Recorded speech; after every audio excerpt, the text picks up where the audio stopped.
Salut. Salam, shalom. Salut tout le monde. Alors aujourd'hui, on est là pour reprendre les émissions Aolam Hazeh. On fait un petit cadeau du 3e soir de Hanouka avec cette nouvelle émission qui s'appelle Maroc, Palestine, judaïté diasporique, Abraham Serfati et son héritage. Donc, je vais présenter un petit peu tous les intervenants. Excusez-moi. Donc, on a d'abord Théo, le petit-fils de Abraham Serfati, était à l'initiative de la réédition du livre dont on va parler, donc, voilà, qui s'appelle Écrit sur la Palestine. Voilà. Et qui est la réédition de Écrit de prison sur la Palestine, qui était sorti en 92, mais je pense qu'on va en reparler, ouais. Oh, bonsoir, bonjour. Ensuite, en invité, on a Zineb. Donc Zineb, tu es doctorante en sociologie à l'EHESS. Oui, bonsoir. Et tu es marocaine. Voilà. Et après, l'équipe de Tzedek, dont je fais partie aussi, on a Jonathan, qu'on ne présente plus ici. Ça faisait longtemps que j'étais pas venu. Ouais. Bonsoir. Donc, cofondateur de Tzedek, militant ici. Tu viens souvent sur PDH et plein d'autres plateaux pour parler de toutes ces questions-là et de plein de choses. Supporter du Red Star. Oui, aussi, ouais. Et ensuite, pour compléter, on est avec Nathan. Bonsoir. Donc, militant de Tzedek aussi, étudiant en philo. Et voilà. Peut-être que tu peux te présenter aussi pour les viewers, comme disent les jeunes, et à nos chers internautes. Du coup, moi, c'est Pauline et je suis militante à Tzedek aussi. Voilà.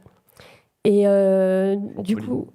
Bonsoir, Pauline. Bonsoir, Pauline. Du coup, déjà, on peut aussi remercier toutes les personnes qui ne sont pas devant les caméras. Mais il y a pas mal de monde en plateau aujourd'hui, donc c'est trop cool. Déjà, merci à toute l'équipe de PDH de nous accueillir dans ces studios. Christophe et Bruno qui sont là avec nous, Yazid à distance, Gabos qui est là, Nico. Comment Nico aussi. Nicolas. Big up Nico. Et Simon, voilà. Voilà. Donc pour commencer un petit peu à parler de l'émission, tu voulais d'abord qu'on rende hommage à quelques personnes. Tout à fait. Avant de commencer, on voulait rendre hommage, je pense collectivement, aux camarades qui sont décédés récemment, passer un gros message de solidarité, toutes nos condoléances aux camarades, aux familles de Sion à Sidon, Moustapha Brahma et Azim Nebbi, qui étaient des camarades de mon grand-père et qui ont mené la lutte au Maroc, pour un Maroc démocratique et pour la Palestine aussi, beaucoup. Et aussi, étant donné qu'on est quand même à PDH, rendre hommage à tous les martyrs dans le monde qui luttent pour nous.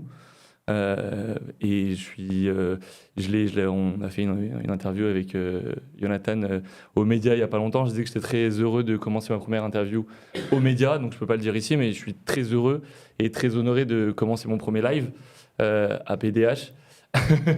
Par rapport à tout ce que vous faites, je pense qu'on aura plein de petits accrochages, mais c'est vraiment un plaisir d'être là merci pour ce que vous faites, merci pour tout ce que vous faites et merci à tous les camarades qui sont décédés ou non dans le monde et qui luttent avec nous.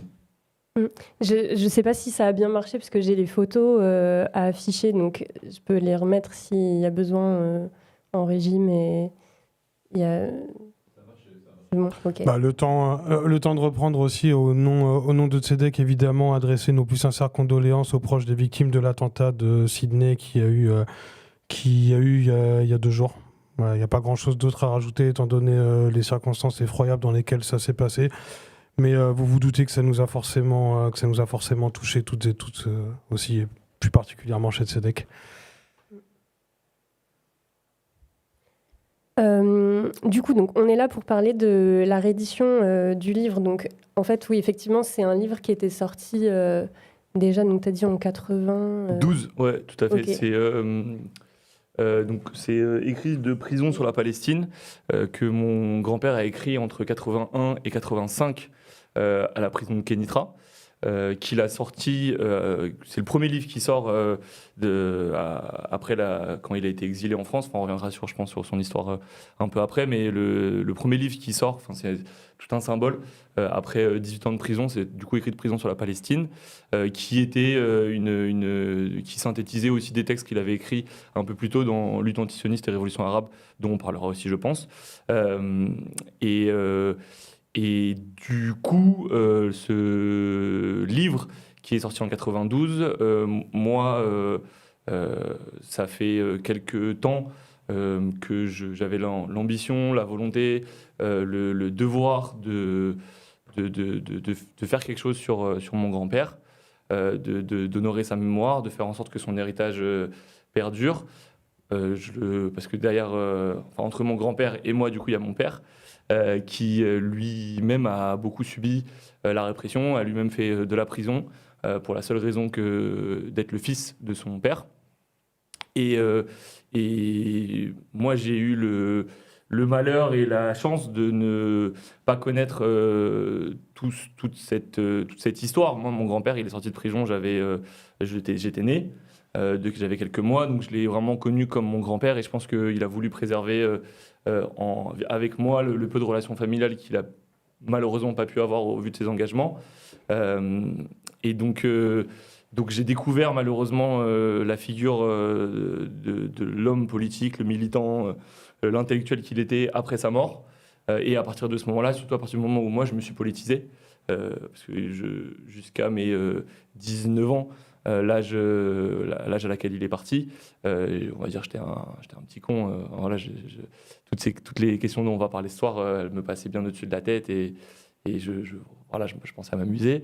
Et en découvrant qui il était, tout de suite, il n'y avait pas vraiment de choix en réalité. C'est un processus qui a mis du temps. La vie fait que ça passe vite et on a beau avoir une idée, des fois elle met plusieurs années à se développer.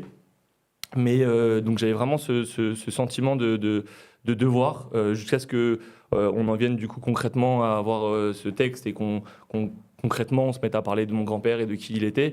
J'avais vraiment un poids sur les épaules qui commençait à être assez lourd. Et j'avais pas le choix. Enfin, moi, c'est comme ça que je le vois. J'avais pas le choix de refaire quelque chose sur mon grand-père. Donc, à un moment, je me suis secoué les fesses, on va dire. Et je me suis dit, vas-y, il y a le travail, il y a la vie, mais tu bosses un peu le soir, c'est pas grave. Tu te motives et tu y vas. Et ça, c'était en octobre 2023. J'avais déjà commencé un peu à bosser dessus. En octobre, ouais, l'été 2023, excusez-moi.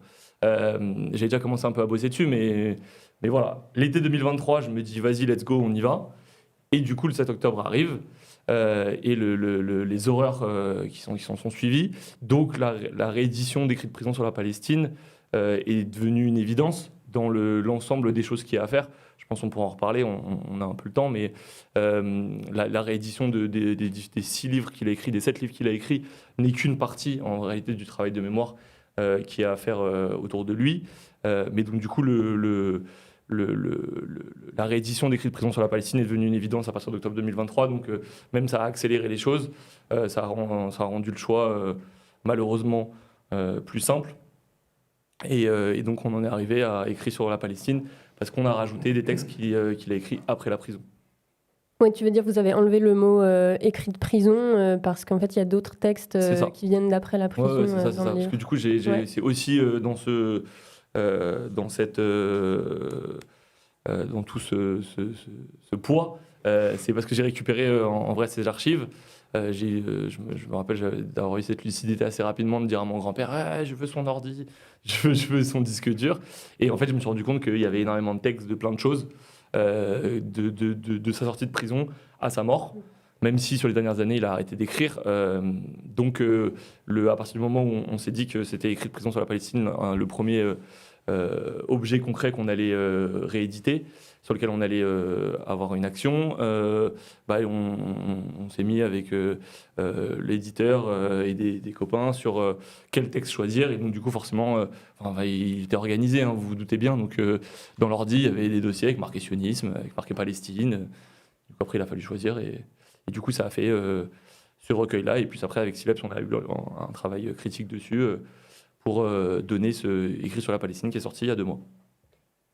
Et le projet, c'est de rééditer aussi d'autres livres Ouais, après, ouais, ou... ouais, Ok. merci pour la question. Encore une fois, vraiment, pourquoi ce livre, c'est vraiment pourquoi, d'ailleurs, pourquoi ce livre, c'est pourquoi le travail. Et l'idée, c'est vraiment pas forcément de s'arrêter à celui-là. Là, encore une fois, on est sur une émission autour de la Palestine, donc ça va faire tout son sens. Mais avant ce livre, il avait écrit un recueil qui était sorti en 77, au moment du procès des prisonniers, de l'ensemble du mouvement politique au Maroc de l'époque, qui s'appelait Lutte antisioniste et révolution arabe, dont en réalité ce texte reprend une bonne partie des concepts, mais qui était du coup beaucoup plus court, beaucoup plus incisif, beaucoup plus radical, et qui, à mon sens, mériterait aussi une réédition. Encore plus, on en parlait avant l'émission, mais je pense qu'il y a une vraie bataille à mener sur l'antisionisme et sur la bataille contre le sionisme. Donc ça peut être une des premières pistes. Moi, je voulais juste dire merci pour ce travail de réédition de l'ouvrage de ton grand-père. Parce que je pense qu'on est une grosse partie de ma génération, des générations qui m'ont précédé, des générations qui nous suivent, à vouloir se procurer des écrits donc d'hommes et de femmes révolutionnaires de cette génération-là et des générations qui les ont connus. Non seulement parce que les textes ils ne sont absolument pas réédités, donc on a vraiment beaucoup de mal à trouver des textes pour comprendre un peu comment ces personnes pensaient, les actions de ces personnes-là, etc. en général. Et aussi parce que ça nous sert aussi à reconstituer un peu une partie de l'histoire collective et populaire du Maroc, politique, parce qu'il y a une grosse mésentente, en grande partie due au manque de ces sources-là, au manque de se procurer ces sources-là, etc., mais aussi en lien avec le surinvestissement, par exemple, de la répression, du champ de la répression, de la prison, etc., comme punition finale de ces militants. Et donc, tout ce qu'on retient finalement de l'expérience de ces personnes-là, c'est leur passage à la torture, à la répression, à la prison, et l'arrêt, grosso modo, de leurs idées révolutionnaires. Donc, merci pour ce travail. Je pense qu'on est plusieurs à penser ce truc. Avec grand plaisir, c'est Michel Cléfy qui signe la préface du coup, de la nouvelle édition, qui l'écrit dans cette préface de faire revenir le souvenir des gens au destin incroyable. Et voilà, encore une fois, il y avait... moi, personnellement, je le vois comme ça, hein, j'avais pas le choix. Ouais, Après, moi j'ai une aussi, je suis question content aussi. pour cette réédition, mais d'un point de vue étudiant en philosophie, premièrement parce que c'est une des figures majeures pour penser à un judaïsme décolonial. Et surtout, petite anecdote, en juin, j'ai assisté à un séminaire sur l'école juive de Paris et son lien à la tradition. Et c'est organisé en collaboration avec Israël, l'Allemagne et la France. Et c'est notamment organisé par des sionistes de gauche. Et ils faisaient de Abraham Sarfati un auteur de leur corpus.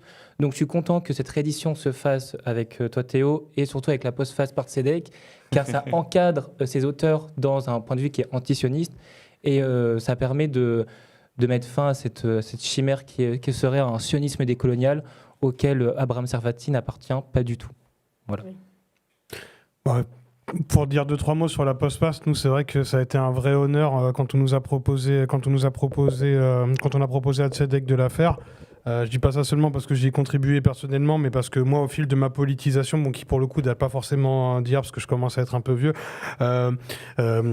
et quand j'ai eu l'occasion en fait de découvrir, même pas de redécouvrir, des figures de la résistance juive anticolonialiste, Abraham Sarfati, c'était un des premiers noms qui m'a été amené sur la table aussi par petite anecdote, parce que mon père a fait rejouer des pièces d'Abdelatif Larbi dans les années 2010, qui était un militant, auteur, notamment fondateur de la revue Souffle que vous voyez ici, et membre de l'organisation Ela Al-Aman, excusez-moi pour ma prononciation, et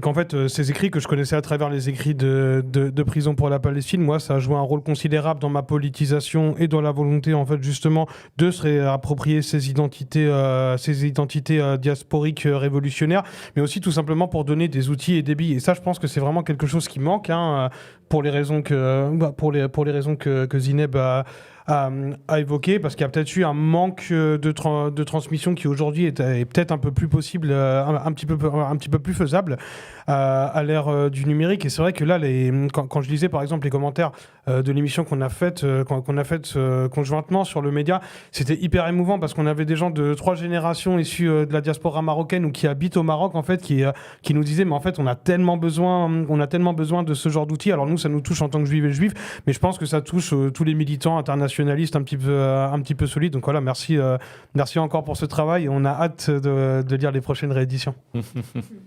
Avec grand plaisir. Merci à vous. Mais en fait, c'est vrai que moi, j'ai l'impression que c'est quelqu'un, que beaucoup de gens connaissent, Abraham Serfati, ou au moins de nom, et du coup, c'est super de transmettre ça aux jeunes générations. Et moi, je me demandais, bon, après, on a plein d'autres choses à aborder, donc voilà, t'es pas obligé de répondre d'aller en introspection, voilà, trop loin, mais je me dis, tu racontes le fait que tu as été politisé presque après sa mort, mais quand même, en fait, il te parlait forcément de choses quand tu étais enfant. Non. Enfin, non.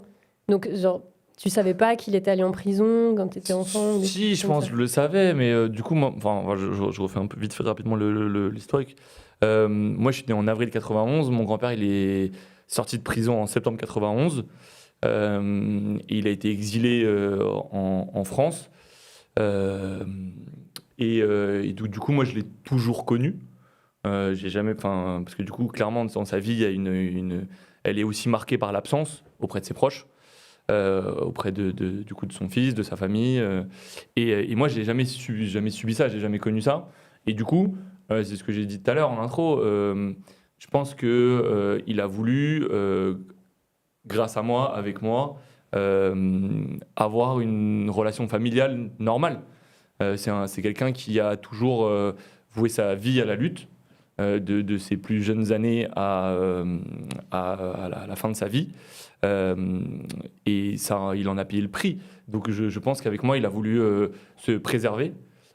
Et donc du coup, juste me faire sauter sur ses genoux, entre guillemets, et regarder des films, et bien manger. Et donc à partir du moment où il est rentré au Maroc en 99, me faire profiter de vacances. Enfin, vraiment comme un grand-père normal. Et donc, moi, encore une fois, je t'ai dit, je me suis politisé tard. Donc, j'avais pas forcément la curiosité de lui demander. Ou, je sais pas, quand j'étais petit, je me rappelle, j'allais le voir à des conférences en France où il signait des livres, où il y avait des gens qui voulaient lui parler. Mais tu sais, t'es petit, tu questionnes pas les choses qui sont acquises pour toi. C'est pour toi normal. Et puis après, à partir du moment où on est rentré au Maroc, il y a quand même eu quelque chose qui a un peu changé, parce qu'il y avait vraiment une attraction assez folle autour de lui. Mais pareil encore, enfin, j'avais 9 ans, quoi. J'ai dit j'étais petit con, hein, je vais pas le répéter 3 fois, mais enfin voilà, moi je pensais je pensais pas à ça, et donc vraiment non, j'ai vraiment jamais connu. C'est pour ça que je t'ai dit malheur et chance en même temps, parce que malheur, et puis là même du coup en avançant sur tout ce travail de mémoire, forcément tu découvres des choses que tu connaissais pas avant, et évidemment moi j'adorerais pouvoir lui en parler, j'adorerais pouvoir le questionner sur si, pour ça, pourquoi, mais bon, c'est comme ça, c'est la vie, hein, mais donc du coup c'est aussi pour ça que j'avais un espèce de devoir impossible à enlever, que ce soit pour moi, mais aussi pour mon père, et bien évidemment pour lui, mais comme tu l'as dit, et comme tu l'as dit, et ça me frappe aussi, les gens qui, quand je leur dis, quand on me présente en disant c'est le petit-fils en général, on me présente, qui sont émerveillés, tu sens qu'il y a un besoin, et donc encore une fois, il aurait pu avoir quelqu'un qui se mette sur ses mémoires ou qui se mette sur ses archives, qui fasse ce travail-là. Mais encore une fois, on sait comment l'histoire en général fonctionne, et encore une fois, j'avais pas le choix de laisser aux approximations de l'histoire la possibilité ou non de sa survie à lui en tant que figure historique et militante et intellectuelle. Il n'y avait pas le choix. Bon, alors du coup, on en profite pour rentrer un petit peu dans une sorte de courte biographie de sa vie avant de rentrer un peu plus dans le livre. Donc, est-ce que tu veux d'abord lire une citation, ouais. Et après, on a un petit extrait aussi à vous montrer, parce qu'on s'est dit que c'était bien de le voir, voir Abraham Serfati parler du coup pendant cette émission. Ah ouais, quelques super. extraits. Du coup, l'extrait que la citation que je vais vous lire, elle est dans l'extrait qu'on va voir, mais vous n'allez pas voir ça. L'extrait là, qu'on va passer juste après, c'est en gros ce qui fonde son engagement. Donc il adhère assez tôt au Parti communiste marocain en 1944. Donc lui, il est né en 1926 à Casablanca, donc il avait 18 ans. Et il le dit dans cette vidéo, ce qui me motive en profondeur, ce n'est jamais les héros, c'est l'énergie formidable qui émane du peuple, des gens simples, des humbles gens ou des opprimés en général. Donc, on va lancer un extrait qui vient d'un film qui a été fait par... Mon père est Robert Kramer, Ouais, voilà. réalisateur C'est pas n'importe américain. qui. Ouais, c'est pas n'importe qui. C'est tourné, si vous voulez tout savoir, chez mon père. Enfin, à l'époque, c'était chez mon grand-père. Donc, chez mon grand-père, avec du coup mon père, mon grand-père et Robert Kramer. Ouais. Alors, j'essaye de... Ok. Qu'est-ce qui a fait que tu t'es engagé dans la lutte la première fois? Ah, mais ça, c'est très ancien. C'est en février 1944. Je l'ai raconté dans différents textes. L'armée française venait de fusiller 25 jeunes Marocains à Témara, près de Rabat, où il y avait une caserne de l'armée française. Mi-janvier, il y avait eu le manifeste pour l'indépendance. 10 jours après, les autorités du protectorat français ont arrêté les dirigeants du mouvement national. Il y a eu une réaction immédiate, notamment à Rabat et Salé. Et des centaines de ces jeunes ont été arrêtés. Et plusieurs dizaines d'entre eux ont été condamnés à mort sur le champ par le tribunal militaire français et fusillés. Et c'est ce qui m'a amené à m'engager. Bien sûr, les idées étaient déjà mûres pour cela, mais l'acte décisif qui a entraîné mon engagement, c'est celui-là. Voilà. Ouais, il avait 18 ou 17 ans à l'époque. Donc, une petite bio, je vais essayer de faire court, parce qu'à chaque fois, je rentre dans un tunnel de bio. Donc, n'hésitez pas à me couper si à un moment je m'enfonce trop loin. Donc, 1944, il adhère au Parti communiste marocain. Il a son bac en 1942. Il finit d'ailleurs premier, je l'ai récemment appris, de la section A. Je n'ai aucune idée de ce que ça veut dire, mais je crois que c'était une filière du Maroc. Il finit premier du Maroc en 1942. Là, il rentre en prépa. Grandes écoles. Il arrivera du coup en 1944, juste du coup après son engagement, mais il part en France. Il est accepté à l'école des mines de Paris, au moment duquel du coup il adhère aux jeunesses communistes françaises, avec lesquelles il aura quelques petites expériences. Il finit l'école des mines en 1949. Il est du coup ingénieur civil des mines. C'est le premier marocain à avoir ce diplôme-là. Et du coup, c'est ce qui expliquera aussi après on vous expliquera. Donc tout de suite, il rentre en 1949 au Maroc pour lutter pour l'indépendance, parce que du coup, il faut savoir que le Maroc était sous protectorat français. Il le sera jusqu'en 1956. En 1950, il se fait arrêter une première fois parce qu'apparemment, il luttait trop pour l'indépendance. En 1952, il se refait arrêter. Mon père venait de naître et il se fait exiler. Il se fait exiler du coup en France, sous résidence surveillée, là où il passera 4 ans. Donc de 52 à 56, jusqu'à l'indépendance du pays. Quand le Maroc du coup est indépendant, il rentre au pays, il rentre au Maroc, et tout de suite, du coup, de par ce que je vous disais, en fait, c'était un des ingénieurs des mines les plus diplômés, les plus capés du Maroc. Et tout de suite, du coup, cela lui donne des responsabilités qu'on lui donne, mais qu'il prend aussi. Et très vite, il travaille avec Abdelaziz Bouhabib, qui était ministre de l'économie de l'époque. Et donc là, il y a une période de 56 à 69 où mon grand-père participe à toute l'industrialisation du Maroc moderne dans le domaine de l'extraction. Par rapport, lui, il était ingénieur des mines. Donc après avoir été conseiller de Bouhabib au ministère de l'économie, il devient directeur de cabinet. Et donc là, du coup, on rentre dans des échanges. Enfin, c'est en plus, je sais que chez vous, quand je dis chez vous, chez APDH, il y a des experts là-dessus sur les questions d'énergie à cette époque-là. Et donc, j'ai pas envie de dire des bêtises, mais il y a vraiment des échanges assez foisonnants, notamment avec Mattei en Italie. Il se passe vraiment beaucoup de choses. Il participe aussi à l'élaboration du statut des mineurs. Il fait en sorte que les mineurs qui étaient plus que maltraités aient un peu de conditions. Donc le statut des mineurs. Il devient, après directeur de cabinet de Bouhabib, directeur des mines et de la géologie au Maroc. Donc il est entre le ministère de l'économie et le ministère des mines. Donc vraiment, il participe à toute la technique...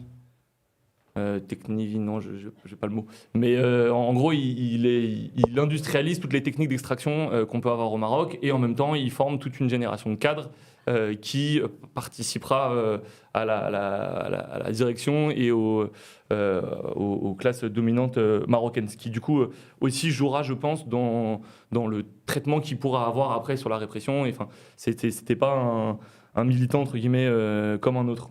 Et à la suite de ça, il est nommé directeur technique de l'OCP, je crois qu'il ne s'appelait pas l'OCP à l'époque, mais du coup qui est l'Office chérifien des phosphates. Pour info, les phosphates en 2010 ou 2012, je ne sais plus, ça pèse pour 10 ou 11% du PIB marocain. Enfin, c'est une des principales sources de revenus de l'État marocain, donc c'est quelque chose qui est assez colossal. À la suite de quoi, à un moment en 69, il y a les mineurs de Kouriba se mettent en grève pour leurs droits, qui n'étaient pas autant respectés que le statut des mineurs l'exigeait initialement. À la suite de lui, parce que du coup il prend fait et cause pour les mineurs. Forcément, à côté, il avait toujours ses engagements. Et même si il a essayé, et c'est vraiment ce qui, je pense, motivera toute sa vie, c'est de lutter pour et après d'essayer d'y croire. Il a lutté pour l'indépendance de son pays. Il a essayé de croire en un Maroc démocratique. Et du coup, malheureusement, il a vu et après il a subi que ce n'était pas le cas. Il se fait virer en 69. Donc il passe à l'école d'ingénieur de Mohamedia et à l'école des mines de Rabat, où il est enseignant de 69 à 72. Par la même occasion, juste un peu avant de se faire virer, il s'est rapproché de Souffle. Donc du coup qui avait été créé déjà il y a quelques années de cela par Abdelatif Lébi et d'autres. Est-ce qu'on fait un petit point sur Souffle maintenant du coup justement ? On peut faire un petit point sur Souffle. Ouais. Moi, je voulais juste rajouter des choses par rapport au Parti communiste marocain parce que je pense que c'est important d'avoir un peu plus d'infos dessus. Ton grand-père, il a milité tout le temps dans le Parti communiste marocain.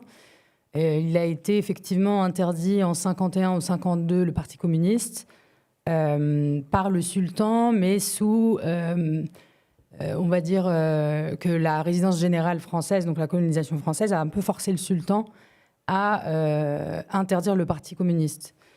Sous motif comme quoi le communisme n'est pas adéquat avec les valeurs de la monarchie, de l'islam, etc. Donc c'est dans ce cadre-là qu'il a été exilé, qu'il a été forcé à l'exil par la résidence générale. Il y a d'autres personnalités assez importantes du Parti communiste marocain, peut-être à citer. Il y a Ali Yatta, il y a Edmond El Maleh, qui aussi faisait partie de la communauté juive marocaine, la communauté juive marocaine communiste, qui a milité. Puis Raymond Benaïm aussi, qui est plus jeune, mais du coup qui fera partie du Parti communiste plus tard. Et donc ce Parti communiste-là qui était interdit après l'indépendance du Maroc en 56, fin 56, alors que le parti était interdit, Ali Yatta, le président du Parti communiste, il va essayer de se rapprocher du pouvoir pour pouvoir avoir un rôle représentatif dans le gouvernement marocain nouvellement indépendant. Et c'est dans ce cadre-là que Abraham, avec d'autres figures de la gauche marocaine, d'autres figures aussi nationalistes du parti de l'Istiqlal, parti de l'indépendance, qui, par la suite, il y aura une scission au sein de ce parti-là, il va y avoir tous ces hommes-là qui vont bâtir le Maroc indépendant, donc le nouvel État marocain. Et ton grand-père en faisait partie. Donc effectivement, ton grand-père, il était en charge de tous les projets d'industrialisation du pays. Mehdi Ben Barka aussi a fait partie et a construit le Maroc moderne. Abdrahim Bouabid, dont on a parlé tout à l'heure, aussi pareil. Et tous ces hommes-là, ils vont leur principal objectif, donc ça va être de procurer au Maroc des institutions nouvelles dans lesquelles le pouvoir démocratique pourra s'exercer et donc travailler pour le peuple.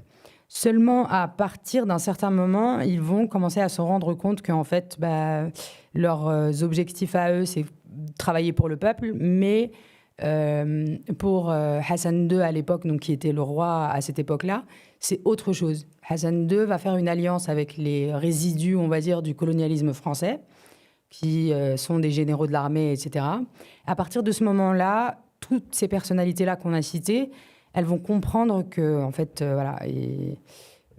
leur projet n'a pas vraiment de sens dans ce cadre-là très étatique, statocentré, et donc ils vont décider de sortir du gouvernement pour organiser des bases populaires révolutionnaires dans lesquelles leur conception de la société et de l'indépendance pourrait avoir lieu.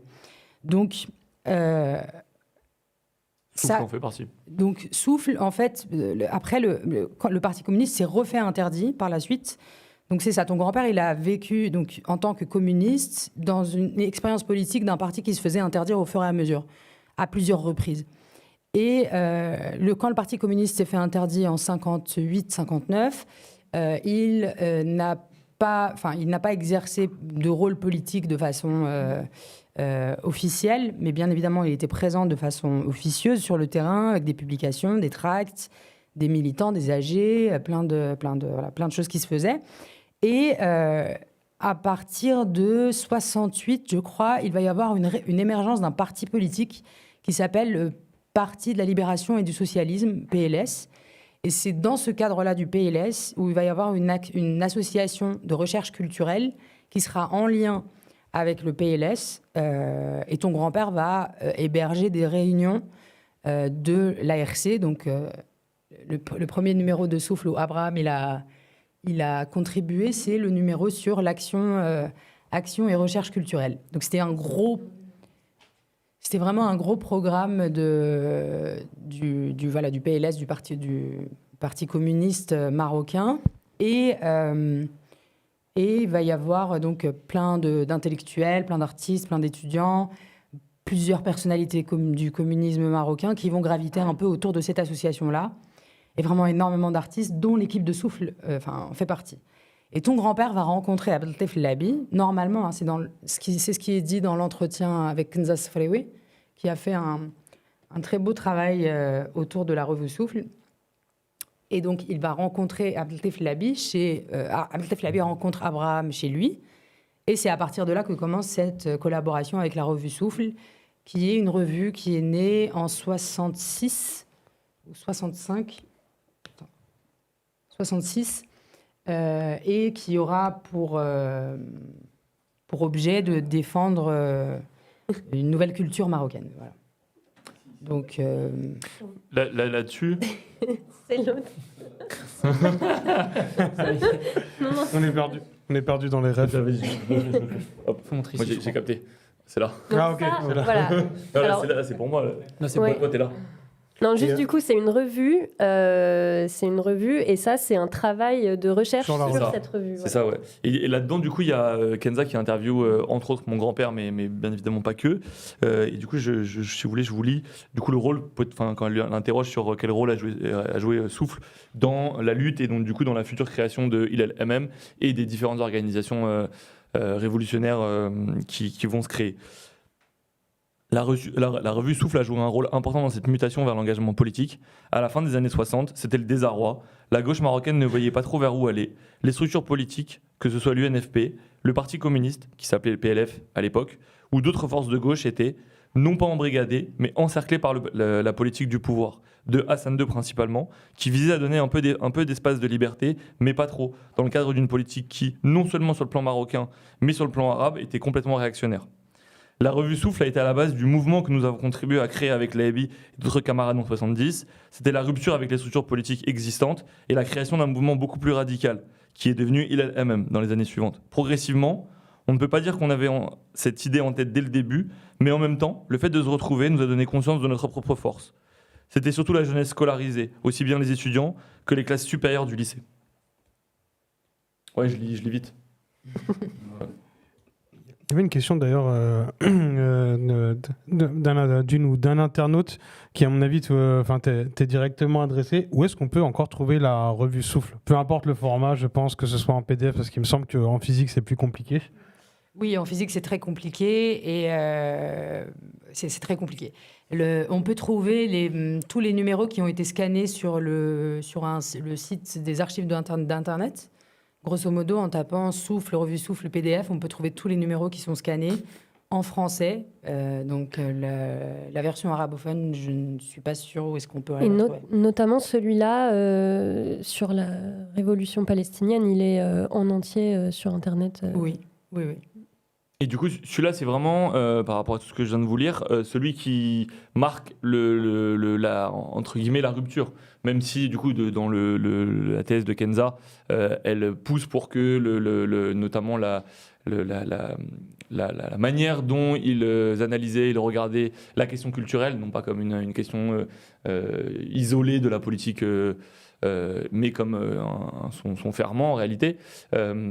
Et donc, c'était une revue qui était déjà un peu politique. Et bon, du coup, je suppose que si mon grand-père hébergeait les réunions de l'ARC, je pense qu'il y avait quand même un terreau un peu, quoi. Mais c'est vraiment à partir de la revue numéro 15 pour la révolution palestinienne et pour après, sur l'enseignement, sur le Maroc notamment, mais pas que, qu'ils prennent un tournant bien plus politique, avec une ligne marxiste-léniniste et qui amènera à la création, avec Lébi et d'autres, de Hilal MM.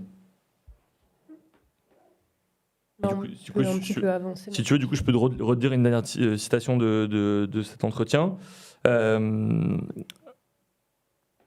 Non, du coup, attends, donc, en 70, il crée avec d'autres Hilal MM, qui se fait quasiment interdire tout de suite, et qui, Hilal MM, pour info, existera de 70 à 95, et par la suite prendra une autre forme. Donc, qui était du coup une organisation marxiste-léniniste révolutionnaire qui avait pour objectif de transformer la société, en passant non pas par de manière radicale, mais non, leur objectif c'était, et je le dirai mieux avec la citation après, mais pas par une action violente, mais par une politisation de la société, qui après mènerait à une action armée. Enfin, il le dira. Et donc du coup, Hilal MM, il y a eu également le 23 mars, qui était aussi une organisation révolutionnaire. Et du 23 mars, il y aura une scission qui créera Servir le peuple, travailler pour le peuple. Ouais, qui est plus Mao pour le coup. Qui est Mao, exactement. Et du coup, c'est les trois organisations révolutionnaires qu'on retrouvera au procès quelques années plus tard de l'ensemble du mouvement politique de gauche de l'époque. Et donc, du coup, ma petite citation. Donc, pourquoi Hilal MM ? Il fallait mener une action politique dans les différentes couches de la société. Évidemment, au départ, c'était la jeunesse scolarisée. Mais on voulait s'étendre aux principales couches, c'est-à-dire les ouvriers et les paysans. Et mener une action politique avant même l'action armée. Il fallait créer les bases politiques de la révolution par l'action politique en général. Et par là, ce qu'on appelait les masses ouvrières et paysannes passeraient à l'action armée. Ce n'est pas l'action armée qui précède l'action politique, mais le contraire. L'action politique d'abord, clandestine par la force des choses, mais en même temps avec un pied dans le public. Il fallait mener une action ouverte pour protéger nos idées, quitte à risquer. Une chose aussi qui nous démarquait de nos camarades du 23 mars, c'est qu'on disait « les cadres sont remplaçables ». Ce n'est pas un noyau qui doit se préserver lui-même, on forme des militants, et si les premiers tombent, d'autres prennent leur place. Bon, c'est vrai qu'ils étaient organisés en termes de structure de cellules. Ça veut dire que les gens, ils connaissaient pas leur nom, ils connaissaient des surnoms. Je me souviens plus quel est le surnom de ton grand-père. C'est une bonne question. Ouais, je me souviens plus ce que c'est. Ça se trouve, il a, Si, il a réussi à le préserver. Si quelqu'un sur le chat là, avec grand plaisir. Je sais. C'est Théo, le petit-fils, pour la personne qui posait la question. Quelqu'un cherchait ton prénom. Moi, c'est Théo. Est-ce qu'on a encore des... Peut-être on peut parler un peu du contexte du Maroc maintenant, où on l'a déjà Ouais, pas mal abordé Ouais, si tu veux rajouter quelque là-dedans chose. et rentrer dans...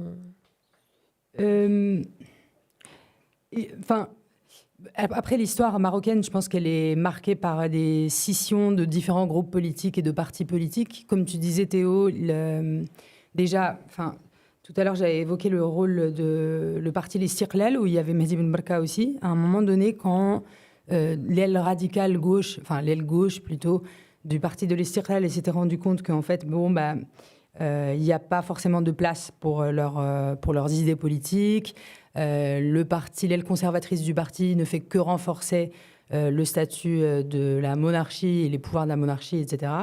Et donc, du coup, ils ont fait une scission en 59 pour créer l'UNFP. Et effectivement, de l'UNFP naîtra le groupe politique qui s'appelle le 23 mars 65, en hommage aux émeutes qu'il y a eu le 23 mars 1965 à Casablanca, qui faisait suite à une réforme, une circulaire proposée par le gouvernement qui visait les classes populaires où on limitait à l'âge de 17 ans l'accès aux études secondaires. Donc c'était clairement une mesure qui était dirigée vers les personnes qui n'ont pas eu le privilège d'avoir le parcours scolaire classique. Et en plus, à l'époque, je pense que c'était extrêmement rare. Donc voilà. Donc, ça, d'une part, l'ARC, l'Association Recherche Culturelle, qui a donné Hillel Hammam par la suite, parce que ton grand-père et d'autres gens, dont Abdeltef Labi, etc., ils se sont rendus compte que, en fait, rester à l'ARC, l'ARC, c'était extrêmement ancré avec le PLS, donc l'équivalent du Parti communiste marocain. Et tous ces petits cercles entre eux, donc on a l'impression que c'est des groupes qui sont distincts, mais en réalité, ce sont des groupes qui avaient beaucoup de liens, beaucoup de discussions entre eux, beaucoup de points communs, beaucoup d'idées communes. Ce qui change de Hillel Hammam, c'est que c'était vraiment l'association, sans doute l'organisation la plus radicale. L'UNFP, le 23 mars, ça a été quand même légèrement en lien avec l'UNFP, à part la branche armée. Mais bon, là, je pense qu'on rentre dans d'autres détails et c'est assez complexe. Enfin, je veux dire, c'est juste pour donner un peu l'idée de la complexité du milieu politique et du contexte politique dans lequel ces associations, ces organisations sont nées. Et puis, bien évidemment, quelque chose d'important à dire pour marquer un peu le contexte politique de l'époque, c'est que l'histoire politique marocaine, elle était extrêmement mouvementée. Non seulement il y avait des présences de tous ces groupes politiques-là, mais aussi il y avait des grèves qui étaient quasi quotidiennes. Toutes les semaines, il y avait des grèves qui touchaient tous les secteurs possibles et imaginables, du textile au phosphate, à l'électricité. Bref, tout possiblement, avec des syndicats et des organisations syndicales qui étaient assez grosses et assez structurées, qui ont réussi à suivre le mouvement, dont l'UNEM, dont tu parlais tout à l'heure, de Abdelaziz Mnebi, qui est décédé récemment, qui était président de l'UNEM. Donc l'UNEM, c'est l'Union nationale des étudiants marocains, qui était aussi présente à l'école Mohammedia des ingénieurs où il y avait ton grand-père. Et ton grand-père, je pense que c'était un gros moteur de grève aussi dans cette formation-là. Donc juste pour dire quelque chose du contexte marocain, c'est que quand même il y a une grosse présence de conflits dans les espaces politiques marocains, que ce soit médiatiques ou que ce soit dans les espaces physiques, des grèves, des émeutes, des écrits d'heures, des tracts qui se distribuaient, plein de choses qui se faisaient malgré la clandestinité de ces mouvements-là. Voilà, c'est juste pour... Et donc après, c'est un peu tous ces groupes-là aussi dont tu parles qui vont se retrouver aussi en fait en Tous prison. incarcérés, ouais. Ouais, voilà. Ouais, tous. C'est ça, non? Ouais. Ils vont tous être en prison, pas tous. Ouais, tous. Pas tous, enfin, si, beaucoup. À part ceux qui ont réussi à fuir, quoi. Après, il y a eu différentes générations qui arrivaient. C'est-à-dire que là, les premières générations, quand ils sont rentrés en prison, Après, par exemple, quand j'ai rencontré des camarades de ton grand-père, il y avait différentes générations. Et il y a ceux qui sont rentrés en prison dans les années 80, tu vois. Post-émeute du pain de 81 à Casablanca. Comme Mustapha Rama, du coup. Oui. Donc c'est après, 10 ans après. Ouais. qui à l'époque était du coup, il me semble, étudiant de mon grand-père. Moustapha Brahma, du coup, c'est le camarade à qui on a rendu hommage tout à l'heure, qui a dirigé la Voie démocratique, qui est la continuité de Hillel Hammam de manière institutionnelle Et légal. et légale. Qui, du coup, je crois, leur premier, si je dis pas de bêtises, le premier congrès, c'était 2004. C'est-à-dire qu'Hillel Hammam a été dissous en 95, et après, on a eu qui s'est refondé en 2004, où j'ai un trou, je dis des bêtises. Je suis pas sûr de ce que je dis. Si je dis des bêtises, excusez-moi. Ouais, il y avait vraiment un contexte très foisonnant, et par rapport à ce que tu disais, donc je pense qu'ils ont essayé de faire leur part comme ils pouvaient, notamment avec Souffle. Ils ont tenté des choses, et du coup, je crois que c'est pareil dans l'entretien qu'il donne à Kenza, qu'il le dit. Donc après le numéro 15 pour la Révolution palestinienne, il y a un numéro sur l'enseignement, parce qu'il me semble, avec ce que tu viens de dire, il y avait une situation vraiment catastrophique de l'enseignement au Maroc à l'époque, et donc je pense qu'il se battait assez frontalement contre cela, encore plus avec tout ce qu'il considérait comme avènement possible de la Révolution, la formation des classes populaires, etc.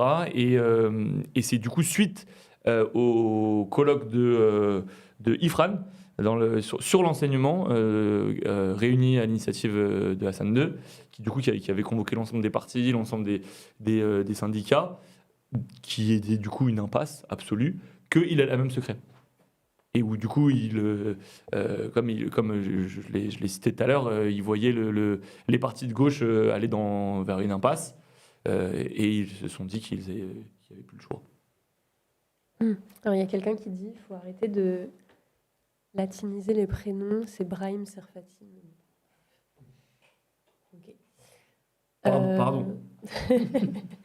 Du coup, non, mais en tout cas, ouais, ça me fait un petit peu C'est plus ça. Ça fait un petit peu la transition, parce que on a parlé aussi du fait que, enfin, la prison, en fait, c'est une période qui est à la fois une mise à l'arrêt de mouvements, etc. Et en même temps, la formation politique continuait à l'intérieur des prisons. Et peut-être on peut parler un petit peu de ça maintenant. Ouais, bah, juste du coup, je continue ma petite bio. Je vous avais dit, c'est long. C'est fondamental pour comprendre d'où viennent les écrits. Donc on est en 70, Hillel Hammam vient de se créer. Donc là, il y a une période quand même pendant laquelle, pendant 2 ans, ils arrivent à avoir une activité politique, donc du coup clandestine, mais qui est quand même assez forte. Donc Abdelatif Lebi et mon grand-père se font arrêter une première fois en février 72, si je dis pas de bêtises.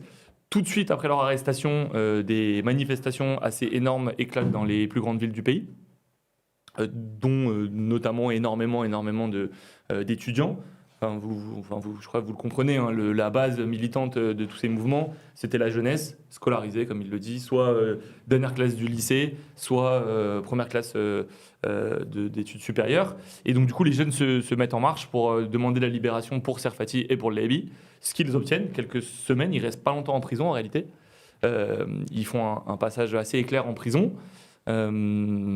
Sauf que, du coup, ils se font libérer, mais le pouvoir n'avait pas vraiment l'intention de les libérer, je crois, parce que ils se font réarrêter juste après. Quelques jours, une semaine ou 10 jours, enfin je sais plus, je crois, ils se font libérer fin février, et début mars, la police, il y a 2 voitures de police qui vont chez mon grand-père et chez le Lebi pour les arrêter à nouveau.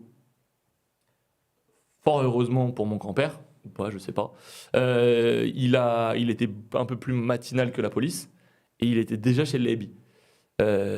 Et donc la police, pensant arrêter le Lebi chez le Lebi, ils se sont pas dit qu'il y avait Serfati à l'étage, qui se cachait. C'est une histoire assez folle que d'ailleurs vous pouvez. On en a parlé la dernière fois aux médias, mais si vous voulez, vous pouvez le retrouver dans le film La moitié du ciel, qui est issu de La liqueur d'aloès, qui est l'autobiographie de Jocelyne Lebi, la femme de Lebi, de Abdelatif. Et donc du coup, cette petite scène invraisemblable lui permet de rentrer dans la clandestinité. Et donc là, de mars 72 à novembre 74, donc on est à peu près sur 2 ans et 8 mois, il est dans la clandestinité la plus pure.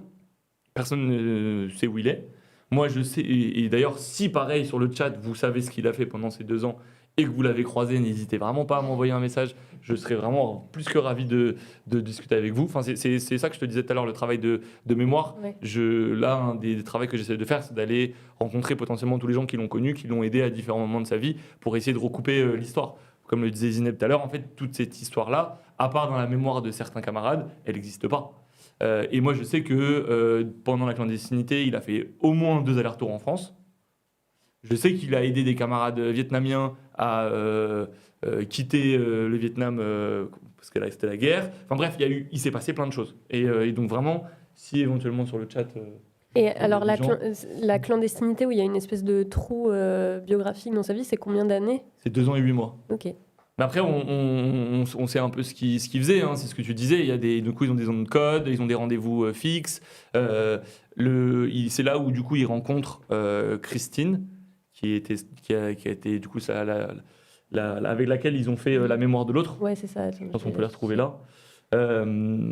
Et donc, du coup, Christine, qui à la base n'était pas forcément une militante, qui était une prof de français, mais qui, je pense, avait quand même des idées. Elle avait des idées, mais qui étaient du coup assez visibles ou suffisamment visibles pour que des camarades de l'époque la repèrent en tant que prof de français, potentiellement une personne qui puisse aider les camarades. Et donc, elle a caché mon grand-père pendant de longs mois. Et c'est là où ils se sont rencontrés.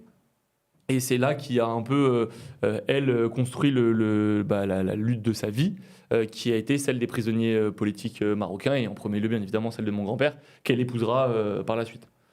Donc en 1974, il se fait arrêter. Là, on a un trou de 14 mois, à peu près, un peu plus. Donc il se fait arrêter en novembre 1974, et jusqu'à à peu près le procès de janvier 1977, on ne sait pas vraiment où il est. On sait où il est maintenant, mais à l'époque, on ne savait pas où il était. On savait qu'il avait été arrêté, mais on n'en savait pas plus. Il était donc du coup au bagne d'Herbe Moulay Shérif, soumis à la torture pendant quasi 2 ans et à l'isolement. Donc on le retrouve au procès de 77, qui est du coup le grand procès politique de l'époque, enfin procès. On comprend ce qu'on veut dire dans le mot procès, où du coup l'ensemble du mouvement, ILMM, le 23 mars et Servir le peuple, se fait juger et récupère, je crois, 30 siècles de prison sur 139 condamnés, dont 3 femmes. Par la suite, mon grand-père fera encore 2 ans d'isolement, donc de 77 à 79. Et je te laisse la parole tout de suite, Zineb. Et en fin 79, les camarades entament l'ensemble des camarades qui étaient un peu dispersés et qui subissaient la réclusion de manière très violente, entament tous et toutes une grève de la faim qui durera 45 jours pour revendiquer leurs droits et qui leur permettra de récupérer un certain nombre de droits, notamment celui de se réunir et de discuter, et qui du coup, par rapport à ce que tu disais, nous mènera du coup sur j'ai l'impression un formidable centre de formation politique qui est encore étudié aujourd'hui par des camarades chercheurs et qui le sera, je l'espère, pendant encore de nombreuses années, parce qu'il y a beaucoup de choses à en dire. Alors, je vais juste faire un petit retour en arrière, Théo, par rapport à la clandestinité, à la période de la clandestinité, pour partager une information que j'avais eue avec un camarade de ton grand-père pendant un entretien. Et ce n'est pas quelque chose d'assez commun. Enfin, on n'entend pas ce type de témoignage aujourd'hui au Maroc. Mais quand ils étaient dans la clandestinité, la population, notamment casablancaise, parce que j'ai eu des entretiens, j'ai eu des liens avec des personnes qui étaient principalement à Casablanca, la population casablancaise aidait énormément les militants qui étaient dans la clandestinité. Il n'y avait pas forcément... Donc, bien évidemment, ils ne disaient pas qu'ils étaient dans la clandestinité, militants clandestins, etc. Mais il y avait d'une façon ou d'une autre, les gens arrivaient à comprendre qu'ils fuyaient, ils dormaient pas 2 nuits de suite dans la même pièce. Parfois, même quand il y avait des descentes de flics, on a eu des témoignages de familles qui aidaient à se cacher. Donc, il y a quand même eu une grande complicité entre les habitants des classes populaires et des quartiers populaires casablancaises avec les camarades qui étaient en clandestinité, dont ton grand-père. Et l'organisation, bien évidemment, de la vie, elle était sans doute compliquée. Le plus difficile, le plus important pour eux tous les jours, c'était de se pointer à tous les rendez-vous pour donner des nouvelles, pour dire qu'on n'est pas arrêté. Mais bien évidemment, personne n'avait d'informations sur... Pour regarder tous les commentaires. Non, t'écoutes en même temps, t'inquiète. Ouais. Bref, et donc la prison, si on dépasse cette question de la clandestinité, on en parlera peut-être plus tard ou dans d'autres cadres, mais la prison, effectivement, 79 grosses luttes, grève de la faim. Ils ont réussi à avoir le droit de recevoir de la presse, donc lire la presse internationale, s'informer sur les informations, sur ce qui se passait à l'extérieur, avoir des conditions de visite plutôt décentes par rapport à ce qui était proposé avant, un minimum de confort. Ils ont bien évidemment collectivisé, il y a tout un système de collectivisation de toutes les courses, etc. Donc c'était vraiment une vie collective assez intense en prison. Et par exemple, de façon extrêmement naïve, étant donné qu'on a une littérature carcérale au Maroc qui est vraiment abondante et qui fait sans doute partie du processus de réparation, une justice réparatrice, mais elle noie un peu tout le récit marocain sur ces années-là, et donc on est très informé sur les conditions de détention, la torture, les disparitions, la punition, en gros, que les militants y subissent après leur engagement. Et donc, moi, naïvement, je pensais que la prison, c'était comme je l'avais lu dans les différents livres, donc expérience traumatisante. Mais dans les entretiens, tous les camarades de ton grand-père, ils voulaient insister sur la phase prison. Et pour eux, c'était vraiment une étape extrêmement importante dans laquelle leurs revendications, elles ont continué à s'exprimer, elles ont continué à se construire. Ils avaient des liens avec l'extérieur, avec l'international aussi. Donc, ils ont réussi à avoir des droits aussi en articulant leur lutte à la lutte qui se menait à l'extérieur, à l'étranger, soit les luttes de solidarité internationale ou les luttes de famille, aussi au niveau des familles au Maroc. Donc c'était une école de formation assez intense. La prison, grosso modo, comme lieu commun où finissent les expériences militantes, mais finalement, elles ne finissent pas. C'est naïf de penser ça. Oui, et pour rebondir là-dessus, c'est vrai que nous, c'est quelque chose qu'on a eu l'occasion d'observer avec différents militants, parce que chez Tzedek, on est internationaliste, en parlant avec des militants kurdes, irlandais, basques, parfois afro-américains qui étaient issus du Black Panthers Party. Et puis plus récemment, moi dans mon expérience, en parlant avec Salah, notamment à travers la rencontre qu'on a fait autour de ce livre, ou encore le camarade Georges. Ce qui me frappe en fait dans leur cas, comme dans celui de ton grand-père, c'est qu'ils ont un recul qui est finalement assez avant-gardiste, avec une clairvoyance et des textes en fait qui anticipent une partie de la situation. Bon, là, j'ai parlé de Georges Abdallah. Si vous regardez par exemple la dernière interview qui a été faite par nos amis sur Blast, c'est quand même assez impressionnant de voir que quelqu'un qui a passé 4 décennies en prison puisse avoir un regard aussi lucide, parce que là pour le coup c'est quelqu'un qui n'a pas vécu directement, je pense, de plein fouet l'évolution technologique, l'ère du numérique, etc. Et pour en revenir à ton grand-père, moi ce qui me frappe en fait c'est ces manières en fait de pointer du doigt différents échecs, par exemple celle des accords d'Oslo. On a quand même rencontré des militantes et des militants palestiniens qui nous ont dit qu'en fait cette critique aurait dû être prise beaucoup plus au sérieux, ou encore la manière avec laquelle certaines organisations d'extrême droite, enfin dites de droite mais en réalité d'extrême droite, ont su comment mobiliser les masses juives arabes en Israël. Bon, malheureusement c'est aussi le cas dans la diaspora française.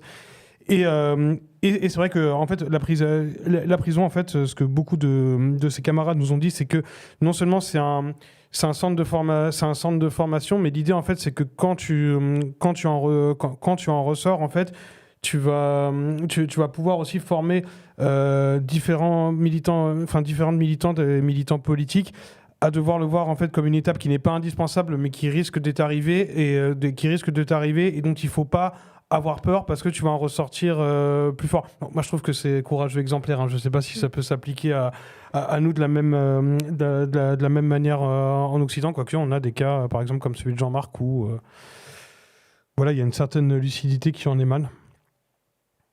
Ouais, et du coup, je sais pas, est-ce que vous avez des choses à rajouter sur la prison ? Sinon, il y a la lettre qu'on peut lire. Comme... Moi, j'avais une toute petite question. Ses principales sources d'informations, j'imagine que c'était les revues et les journaux qu'on lui envoyait, du coup. Ouais. Ouais, il y a quelqu'un qui a demandé. Il y avait, oui, il y avait ce dont on parle pas là. On parle de entre guillemets des héros, mais derrière les héros, il y a toutes les familles qui leur permettent d'être des héros et qui, je crois, que c'est mon père qui m'a raconté ça. Tous les jeudis, il était à la prison pour amener fruits, gâteaux, presse, livres, et qui, du coup, comme tu le disais, après a été mutualisé, enfin collectivisé entre les camarades. Et chaque je crois, c'est le jeudi, je ne dis pas de bêtises. Pareil, si dans le chat, vous le savez, n'hésitez pas à me corriger, nous corriger. Oui, du coup, c'était une tradition. Du coup, en général, vu que mon père, vu que mon grand-père, vous l'avez compris, était par rapport au reste des camarades beaucoup plus âgé, il était, lui, il avait à peu près 40 ans quand tout ça a éclaté, alors que les autres, on vous l'a dit, hein, là-bas, c'était la jeunesse scolarisée, donc c'était entre 15 et 25 ans. Mon père se retrouvait avec les mères en général, les mères ou les sœurs ou les frères, alors que lui, du coup, c'était le fils. Parce qu'en général, mon père avait l'âge des camarades de mon grand-père en réalité. Ouais, et puis ce que tu disais dans le média, c'est qu'en fait, ton père est fils unique et toi, t'es fils unique, quoi. Vous êtes vraiment les seuls Ouais, je t'ai dit, il n'y avait pas le choix. descendants, quoi. Il n'y avait pas le choix. Il faut toujours. Hein. Pour l'instant, c'est ce que j'en parlais avec des copains récemment. Enfin, son histoire, elle est tellement vaste et tellement incroyable que plus j'avance dans le travail de mémoire et plus le travail de mémoire s'agrandit. Mais bon, je sais pas. Et donc en prison, ils ont fait une chose, entre autres, c'est qu'ils ont écrit à Yasser Arafat. Alors, je ne sais pas de quelle année elle date. 82, je crois. Ok. Mais du coup, si tu veux, je peux juste te lire une petite citation qui est prise du livre, du coup. Ok, un truc avant. Pour qui un peu donne le ton. Par rapport à du coup, cet internationalisme et la primauté de la lutte palestinienne dans la lutte et dans la révolution arabe de manière générale.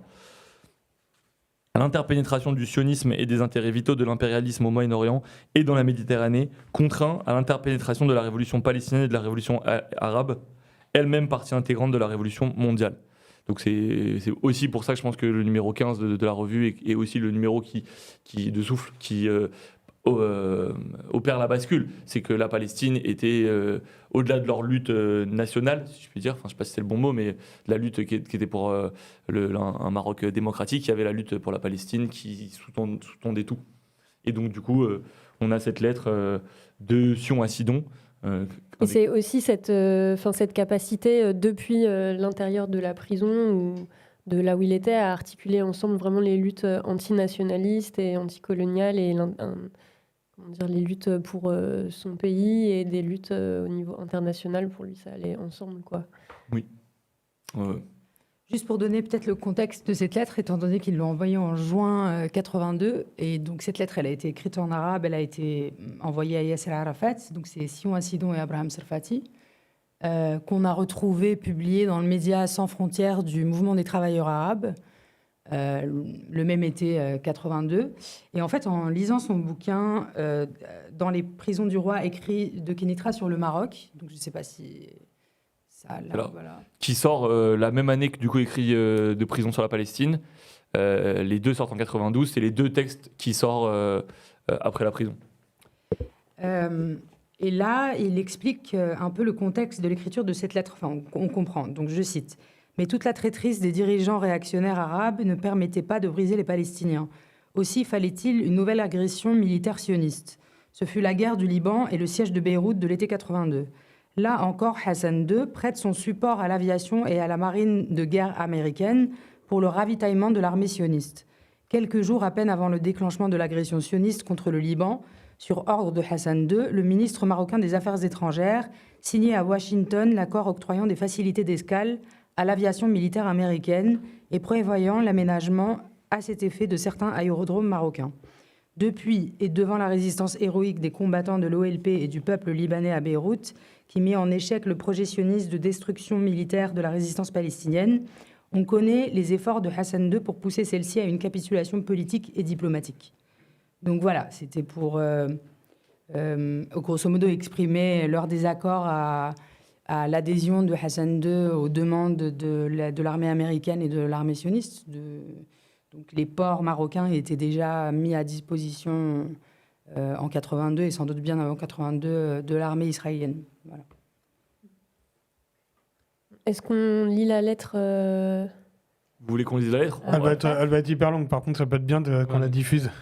Ouais. Et une petite Voilà, parenthèse, je la d'ailleurs, relis. Sion Assidon était également le cofondateur et le porte-parole de BDS au Maroc. Et c'était une figure juive anticolonialiste phare du mouvement social marocain, à qui on adresse encore une fois nos plus grands hommages. Le truc que je trouve vraiment incroyable dans cette lettre, c'est aussi à la fin, quand ils disent vraiment... donc, ils s'adressent à Yasser Arafat, et à la fin, ils lui disent vraiment compte sur nous, nous serons tes soldats. Enfin, il y a vraiment un truc aussi, voilà, super engagé, quoi. C'était des soldats, hein. Et ça, il n'y a rien d'autre à dire. Hein. En insistant bien sur leur arabéité aussi, nous, frères révolutionnaires arabes. Peut-être vous pourrez la trouver aussi. Elle est sur Internet. Elle vient d'être sortie, mais elle est sortie en arabe. C'est ça, hein, j'ai pas de bêtises. Elle vient c'est- d'être republiée là en arabe. C'est le camarade Zaroual qui nous l'avait envoyé. Ouais, mais je crois qu'elle a été republiée là récemment sur les internets, Sur la comme disent les jeunes. Sur l'ACOM, qui est un média indépendant marocain. C'est Ils ça, l'ont ouais. publié en arabe, effectivement. Mais En la arabe. recherche, quand on a fait la recherche en français, on l'a trouvée traduite dans le support Ok. du MTA. Et en tout cas, dans le livre, il y a des adresses aussi à Yasser Arafat. Il y a en fait, il y a des textes de réflexion politique et il y a aussi des lettres à des gens où il s'adresse directement. Voilà. C'est un beau moyen de redécouvrir aussi d'autres figures qui incarnent des judaïtés révolutionnaires avec lesquelles il échange. Je pense notamment à Ilan Halevi, qui était ministre directement de l'OLP, un juif palestinien également d'origine yéménite, me semble-t-il, ou des personnes comme Abraham Léon. Enfin, ce livre est vraiment un départ aussi pour redécouvrir en fait tout un pan d'histoire littéralement oublié, y compris et pas facile d'accès, y compris pour nous militants anticolonialistes. On parle de ce livre-là, hein, je répète. Hein. Ouais. Si vous n'avez pas compris, attends, je suis là. Hop, non, je suis là. Ouais. Vous pouvez le trouver dans toutes les bonnes librairies. Si elle ne l'a pas, n'hésitez pas à le dire qu'il faut que le libraire ou la libraire le commande.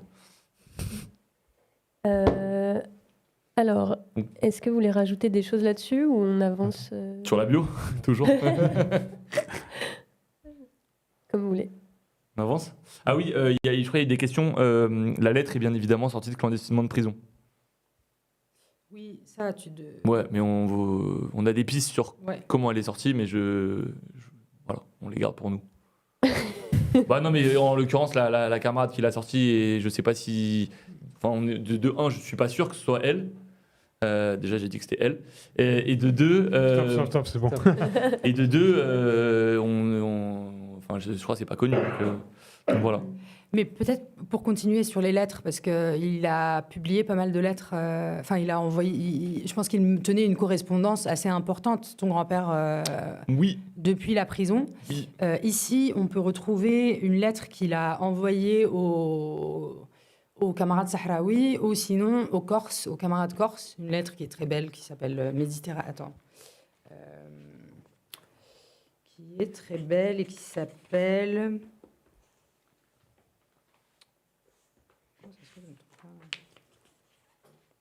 Terre et culture en Méditerranée. Donc, il parle un peu de. Non, mais oui, il y a beaucoup de correspondances. J'étais avec une amie de mon grand-père récemment et je lui redisais du coup que le travail de mémoire, elle était au courant, mais bon, encore une fois, il y a plein plein de dimensions dans ce travail de mémoire, et elle me disait qu'elle avait, elle aussi, plein de correspondances de lui en prison. Du coup, je lui dis, faut qu'on se voit. Pareil, le chat, si vous avez des lettres, n'hésitez pas. Alors peut-être pour ouvrir un peu une séquence où on va parler plus spécifiquement des gens à qui il s'adresse, notamment dans ce livre, qui sont les juifs arabes ou les juifs orientaux, où en fait on va pouvoir aussi questionner les mots utilisés autour de ça. Avant d'en parler, on va regarder un petit extrait vidéo d'un film. Donc, c'est Route 181, fragment d'un voyage en Israël-Palestine. C'est réalisé par Eyal Sivan et Michel Khleifi, pardon pour la prononciation, qui a justement préfacé le livre, donc ça tombe bien. Et on passe un bonjour et on les embrasse. Et en fait, cet extrait, moi j'y ai pensé parce que donc, peut-être vous l'avez peut-être déjà vu, le film, il est assez connu, en tout cas quand on s'intéresse à la Palestine. Mais ça me rappelait en fait un extrait où ils vont rencontrer des gens qui sont des Israéliens qui viennent du Maroc à la base. Donc j'en avais deux, je vais peut-être passer le plus court, comme ça on peut avancer. Est-ce que je suis désolé, c'est toujours mon tunnel. Est-ce que tu veux pas, parce que du coup là on va passer sur un peu le cœur du livre, donc du coup c'est l'adresse qu'il fait à ses frères et sœurs, comme il le dit au début du livre, juifs et juifs arabes en Israël. Mais est-ce que du coup, avant qu'on rentre là-dedans, tu veux pas que je finisse rapidement la bio? Promis, là je passe à la 5e. Comme ça, parce que sinon on va pas y retourner. Donc, très rapidement, donc là on est dans les années 80. Lui, il continue, enfin les camarades du coup commencent à être libérés. Abdelatif Lébi se fait libérer en 82. Petit à petit, du coup, ceux qui avaient pris 15 ans, 12 ans, 10 ans, 8 ans, 7 ans se font libérer. Il y en a d'autres qui arrivent, donc notamment Mustapha, mais bien évidemment d'autres. Mon grand-père, il restera en prison du coup jusqu'en 91. Donc au total, il fera 17 ans et 8 mois de prison. Il est sorti en 91 parce que je crois savoir qu'il commençait vraiment à avoir une pression internationale vraiment beaucoup trop forte sur Hassan II et sur le Maroc. Il faut savoir qu'en 90, Mandela est libéré en Afrique du Sud. Et donc du coup, mon grand-père se retrouve être le prisonnier politique africain qui est depuis le plus longtemps derrière les barreaux. D'où le surnom de Mandela marocain, que j'aime personnellement pas forcément, parce que moi, je trouve que mon grand-père se suffit à lui-même, mais non, petite blague. Du coup, il sort en 91 de prison. Enfin, j'adore ce surnom, c'était une blague. Il sort en 91 de prison, mais il sort pas de prison, il se fait exiler. C'est-à-dire que tout à l'heure, je t'ai passé vite, mais il s'était fait exiler une première fois. Par l'État français, sous protectorat, sous raison qu'il était brésilien. Parce que son grand-père avait travaillé au Brésil. Donc en fait, l'État français avait trouvé une raison un peu bateau pour lui dire « t'es pas marocain, va-t'en ». Le Maroc a retrouvé la même raison pour le virer et en gros se débarrasser du problème Sarfati. Parce que en réalité, vous comprenez un peu quel homme il était, et je pense que dehors, il aurait fait plus de bordel qu'à l'intérieur de la prison. Donc ils ont préféré l'exiler en France, en lui retirant sa nationalité. Et donc là, c'est là où il sort, écrit de prison sur la Palestine, écrit de Kenitra sur le Maroc, en 92. En 93, La mémoire de l'autre, avec Christine Dor Serfati, qui du coup a, on ne l'a pas dit, mais beaucoup œuvré. C'était la présidente du comité de libération des prisonniers politiques. C'est elle qui a permis de révéler notamment le sort de nombreux prisonniers politiques marocains, qui a permis de révéler Tazmamart, ce bagne secret dont personne n'était au courant, inconnu dans le désert. Elle a beaucoup œuvré pour tous les camarades là-bas. Et donc du coup, ils ont écrit ce livre en 93, La mémoire de l'autre, qui est un texte écrit à 4 mains, ou qui raconte un peu le XXe siècle et leur rencontre, pas forcément eux directement, mais leur rencontre avec la lutte et avec le monde de manière plus générale. En 98, il est toujours exilé. Il écrit Le Maroc du noir au gris, qui est du coup un manifeste pour exiger son retour. En 99, Hassan II meurt. Mohamed VI, son fils, attend les 40 jours rituels. et envoie un avion pour rapatrier mon grand-père.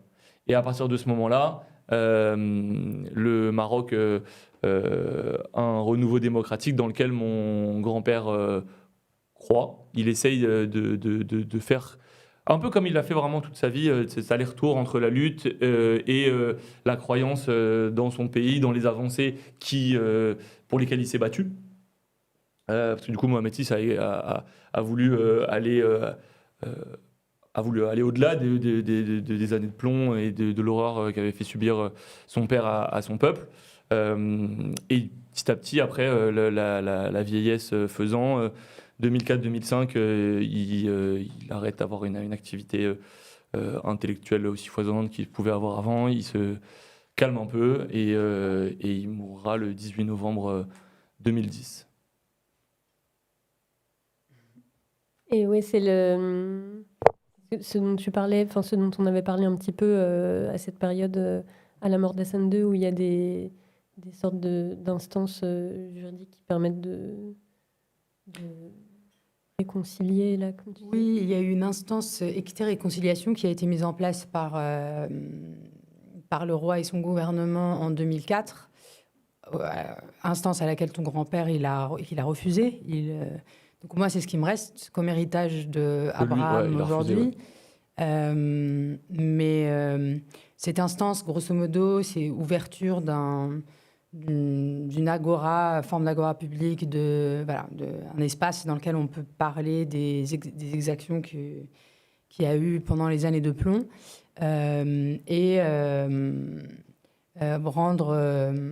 faire justice, en grosso modo, aux victimes de la torture, aux victimes des disparitions forcées, aux victimes des personnes qui étaient en prison, etc.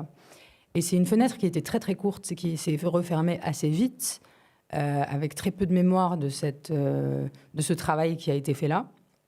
Donc moi, ce qui me reste héritage de son grand-père, c'est son refus de cette instance. Jusqu'à aujourd'hui, notre histoire marocaine politique, elle est très victime de ces années-là et de l'échec de ces instances-là.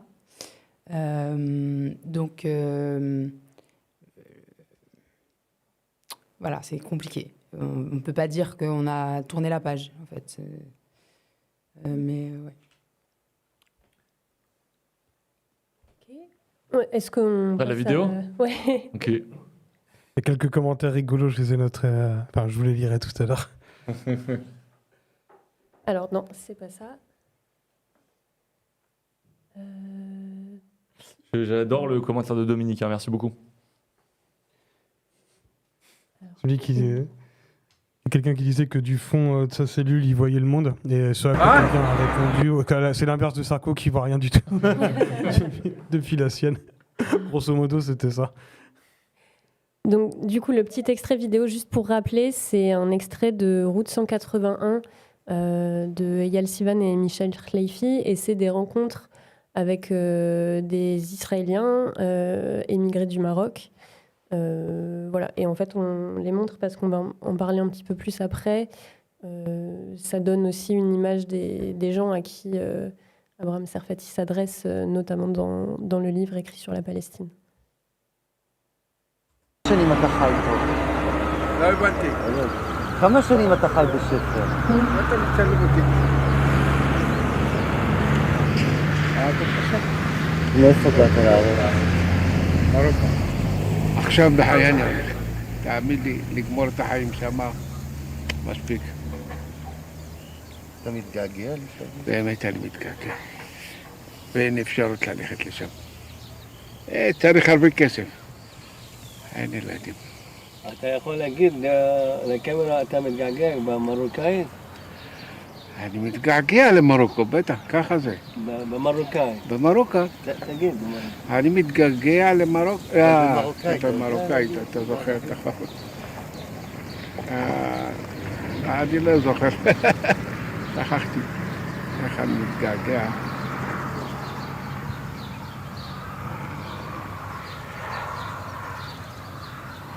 לא זוכר באמת. זה בערבית מפה, אתה יודע? לא בערבית מהכלל? אני מתגעגע, לא בערבית. הסתכלת, לא? انتقلت البلدي ها لما تسلمات تجيب لي ها لما تسلمات انتقلت ما البلدي ما يبات במרוקו, מה אתה מתגעגע למרוקו? הבת שלנו, בסדר, זה כבר היסטוריה, תשמע, אתה... האוכל, הקטע שורשים במדינת ישראל. עכשיו, מה זה עכשיו? כמה שנים אתה בארץ, אתה יודע? 50, יפה, יפה, אז מה עוד יש לך לדבר? איזה מרוקו? על מה אתה מדבר? מרוקו ללכת לטייל. אתה לא רוצה ללכת מפה? אני נולדתי בישראל, לאן אני אלך? יש לי ארץ אחרת. מה שתישאר? אין לי ארץ אחרת. ארץ אחרת? כן, אין לי ארץ אחרת. אז בוא נלך, אתה תלך לתוניס. אמא שלך מתוניס, אני הולך למרוקו. מה זה האדמה הזאת בכלל? מה עושה עם האדמה הזאת? חופרים, אני יודע.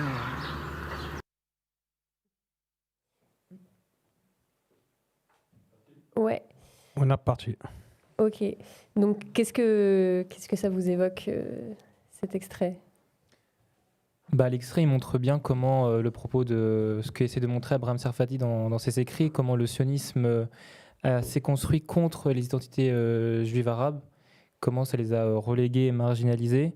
Il parle d'oppression Serfati, et ça montre bien qu'il y a plusieurs dynamiques qui vont ensemble. Il y a l'émergence des nationalismes, enfin déjà il y a le colonialisme qui commence à faire des premières frontières entre les identités juives arabes. Et la Shoah met un tiret entre juifs arabes pour montrer l'imbrication des deux identités. Et Serfati déplore que les deux nationalismes, donc le nationalisme juif et le nationalisme arabe, ont isolé ces deux identités pour en faire deux identités opposées et qu'on ne peut pas imbriquer, qui sont hétérogènes. Donc c'est intéressant de voir comment il avait cet espoir aussi de montrer comment, comme les juifs arabes étaient oppressés par la caste euro-sioniste, je crois qu'ils l'appellent comme ça, enfin au début, le sionisme est avant tout une entreprise ashkénaze auquel on a amené des populations juives arabes pour une main-d'œuvre parce qu'il n'y avait pas de main-d'œuvre, il fallait bien faire vivre cette formation coloniale, comme ils l'appellent. Et donc, du coup, les juifs arabes étaient forcés de s'adapter aux normes européennes.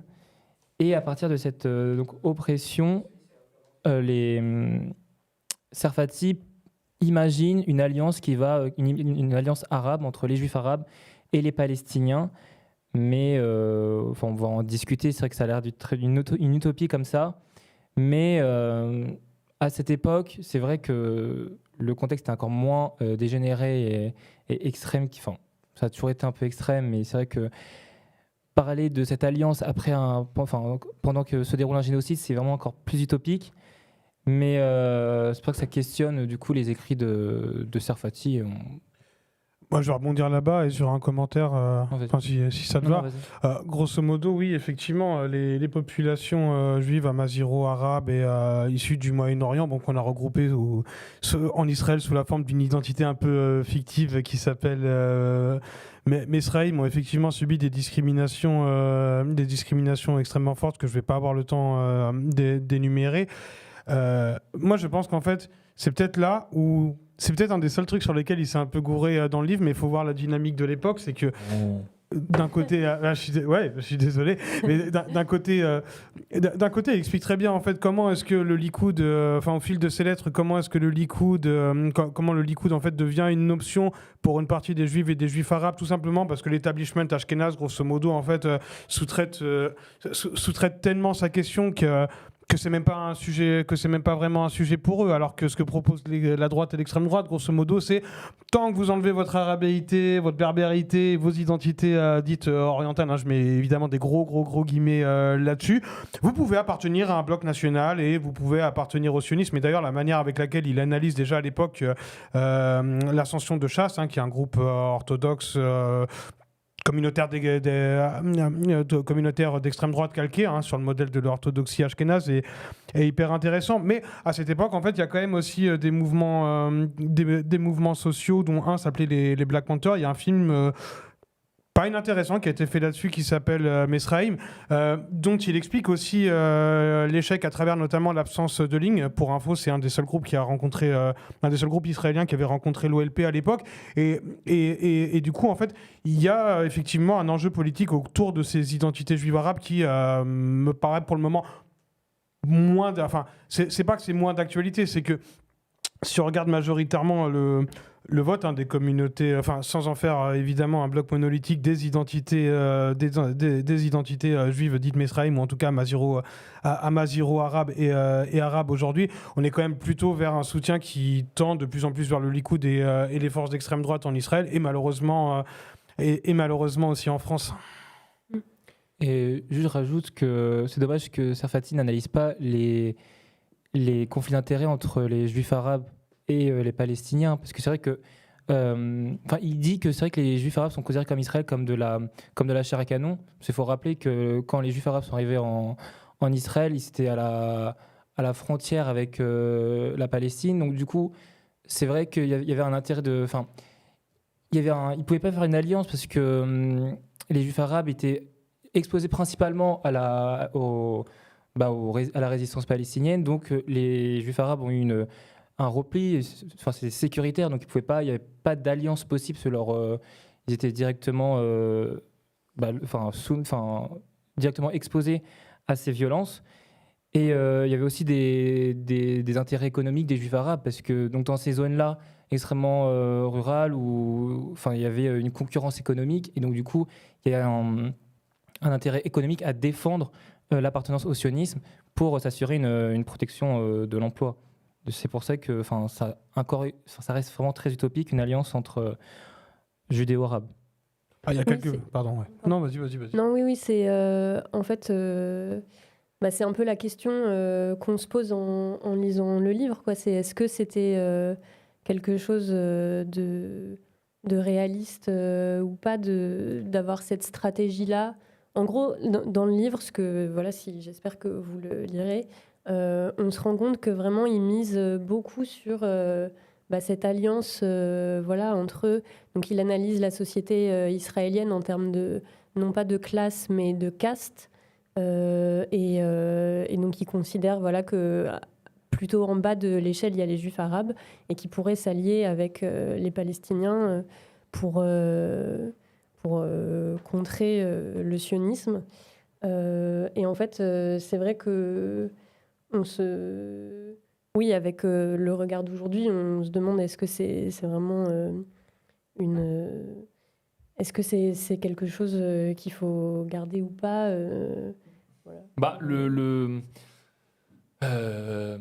Déjà, moi, je rappelle, je suis ni sociologue, ni anthropologue, ni historien du Maroc, du sionisme ou de quoi que ce soit. Donc, évidemment, on a l'analyse qu'on a, mais il le dit clairement. Moi, c'est comme ça que je le lis.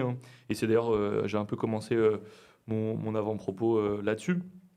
Il le dit, le sionisme est contraire à toutes les traditions et aux acquis du judaïsme européen et à toute la glorieuse histoire plus que millénaire du judaïsme arabe et méditerranéen. Et donc du coup de la symbiose, de la solidarité, de l'amour entre les peuples qu'il pouvait avoir et entre les religions qu'il pouvait avoir à cette époque-là. Et je pense que c'est pas déjà après une stratégie, elle peut toujours être critiquée. Forcément, surtout avec le recul. Mais je pense qu'au-delà d'être une stratégie, je pense que c'est la brèche qu'il voyait comme étant l'endroit où aller. Et du coup, après, il le redit. Et ça, je vais conclure par ce qui est pour moi le cœur de ce que vous avez déjà dit, mais de sa pensée. Et du coup, il s'adresse à tous les juifs révolutionnaires dans le monde. Nous tous, juifs antisionistes dans le monde, nous devons effectivement contribuer à l'œuvre révolutionnaire contre l'État sioniste pour déraciner les formes d'oppression millénaires qui trouvent leur apogée dans l'agonie impérialiste. La nation ne se fonde pas sur des mythes racistes. Être arabe-juif, c'est être juif parce que arabe, et arabe parce que arabe-juif. Et en fait, c'est toute la contradiction du sionisme. C'est que d'un côté, tu devais être le refuge pour tous les juifs, mais en même temps, tu opprimes la moitié de tes juifs qui sont arabes. Et donc, peut-être que il y avait une analyse qu'on a aujourd'hui, notamment décoloniale, et une grille de lecture qui n'était pas forcément la même à l'époque, qui pointe une lacune, mais lui, dans son... Enfin, pour lui, l'avènement de la révolution palestinienne, elle ne pouvait arriver que grâce à l'alliance du coup, des juifs antisionistes, qu'ils soient en Israël d'ailleurs, mais également dans le monde. Absolument. Il fallait absolument que... et donc l'alliance des juifs antisionistes en Israël et dans le monde, envers et contre le sionisme. C'est vraiment le sionisme dont il est question. Et c'est... on l'a dit tout à l'heure, je pense qu'il faut réinsister sur le sionisme en tant qu'idéologie raciste, coloniale et impérialiste. Et je pense qu'on aura le temps encore d'en parler un peu après, mais on voit ce que ça fait actuellement et on voit l'horreur qui se passe là-bas. J'ai envie de dire, c'est pas la faute des Israéliens, c'est la faute du sionisme. Et c'est la faute de tous les États dans le monde qui permettent à Israël d'avoir cette politique-là. Et donc, je finis sur mes 3 prérequis. Donc, envers et contre le sionisme des juifs antisionistes en Israël et dans le monde. Envers et contre le sionisme de la révolution palestinienne, de l'ensemble des organisations palestiniennes, de l'OLP en premier lieu, mais du coup de la société civile palestinienne envers le sionisme, et donc du coup à ce moment-là de l'alliance entre les juifs antisionistes et les palestiniens contre le sionisme, et surtout, et c'est là où on le voit actuellement, et c'est là où c'est le plus révoltant, surtout pour nous d'ici, l'opinion occidentale, qui était pour lui fondamentale. Et c'est ce qui participe actuellement à ce qui se passe là-bas, parce que cette opinion-là, elle défend le droit d'Israël à se défendre. Oui, et du coup, on peut dire effectivement que l'antisionisme était vraiment central chez lui. Et moi, j'aimerais bien lire juste une petite citation où, en fait, il parle un peu de son rêve, en fait, de ce que serait un... Donc, je vous le lis, c'est dans le livre. Dans un État d'Israël laïque, libéré de l'oppression et du racisme sioniste, ayant évacué tous les territoires occupés depuis juin 67 et redressé les injustices de l'agression coloniale de 48, débarrassé de la tutelle de l'impérialisme américain et du rôle de base d'agression contre tout le Proche-Orient, vous et tous les citoyens de cet État pourrez œuvrer fraternellement aux côtés d'un État palestinien pour préparer un avenir commun où la Terre sainte, la terre de Palestine tout entière, pourra devenir un État démocratique palestinien, laïque et réunifié. Ce sera alors un foyer de lumière pour l'ensemble de l'humanité tout entière, et en premier lieu pour toute la nation arabe, pas celle des rois, des émirs, des généraux et des colonels, mais celle que construiront les peuples arabes, libérés de l'oppression impérialiste. Ainsi, cette glorieuse terre de Palestine, dans l'unité fraternelle reconstruite, et porté à un niveau supérieur, le judaïsme arabe pourra s'épanouir. Il sera en symbiose créatrice et démocratique avec les autres composantes, islamiques et chrétiennes, de la culture arabe et du peuple palestinien de demain. Voilà. C'est en gros un peu une utopie. Toi, tu voulais peut-être répondre à un truc dans le chat qui est en lien direct d'ailleurs avec ce qui a été lu. Oui, non, il faut peut-être remonter pour que je le lise bien. En gros, quelqu'un disait qu'en fait, tu disais que en gros, il résumait ce que tu avais dit pour dire les Juifs, en gros, Mesraïm sont devenus des droitards juste parce qu'ils voulaient le travail des Palestiniens. Je pense qu'il a mal interprété ce que tu as dit. Je sais pas comment rebondir. Ouais, mais en tout cas, juste pour dire que moi, je pense en tout cas que ça montre bien un des degrés vraiment des degrés suprêmes de l'aliénation coloniale et même de l'annulation d'une identité à travers le fait de vouloir faire des Juifs et des Juifs un bloc monolithique, ce degré d'arabéité. Je tiens à rappeler qu'aujourd'hui, la majorité des Juifs et des Juifs qui habitent, qui peuplent la Palestine, la Palestine historique, Israël, disent aussi Israël, sont originaires de ces pays-là. Et pour répondre, il y a quelqu'un qui disait qu'en fait, les Juifs marocains sont originaires d'Al-Andalouse. Alors c'est vrai pour une bonne partie d'entre eux. D'ailleurs, ton grand-père en parle énormément. Moi, je pense que c'est super important si on veut connaître l'histoire du racisme et même, la matrice de l'Occident, de partir de 1492, si on veut connaître l'histoire de la racialisation et même des persécutions communes que nous avons que les Juifs et les musulmanes et musulmans ont pu connaître.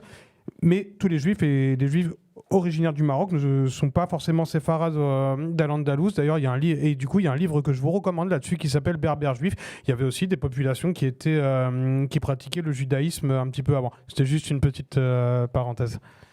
Oui, c'est toi qui parles de droitard, ouais. Oui, il y a 2-3. Bon, ça, c'est toujours comme ça. Après, voilà, l'idée, c'est pas d'essentialiser l'ensemble d'une population. Hein. Oui, bon, visiblement, il y a des gens qui se défoulent un peu. Il disait aussi qu'ils se sentaient ils se sentaient pas arabes aujourd'hui, les juifs d'origine arabe. Pour une grande partie d'entre eux, malheureusement, c'est le cas. Ouais. Oui, mais c'est les constructions coloniales qui font qu'aujourd'hui ne se considèrent pas comme. Et encore, ça dépend. Faut parler au pluriel, mais oui, aujourd'hui, une majorité de juifs en Occident, en Europe ou en France, qui sont d'origine des pays arabes, ont du mal à se caractériser comme tels parce que la suprématie blanche les oppose continuellement aux Arabes. Et le sionisme fait cette scission entre juifs et arabes, ce qui fait qu'aujourd'hui ils sont en opposition avec l'arabité alors qu'ils avaient pour beaucoup d'entre eux des grands-parents ou des arrière-grands-parents qui parlaient des langues amazighes, le derija ou dans d'autres cas l'arabe du Levant. Quoi. Oui. C'est un petit peu ce qu'on voit dans l'extrait aussi, où moi ça me touche pas mal, cet homme-là qui arrive même pas qui se rappelle, qui a du mal à se rappeler comment on parle en arabe alors qu'il arrive du Maroc et qui c'est sa langue. Voilà. Là-dessus, je peux rajouter une petite citation, et notamment parce que tu parlais de culture tout à l'heure. Et je crois il le dit dans l'entretien avec Kenza aussi. Et c'est aussi, je pense, au-delà de la brèche qu'il voyait, c'est aussi ce qui fonde sa conviction politique. La politique et la culture forment un tout. On ne peut pas agir pour l'évolution d'une société sans intégrer les deux, et intégrer avec toujours une part de ce qu'on appelle l'utopie. Une utopie qui a quand même les pieds dans la réalité, mais qui projette un devenir de la société qu'on ne vit pas. Et donc, c'est ça. Après, peut-être qu'il a pu se tromper dans cette stratégie-là, mais personnellement, je pense pas.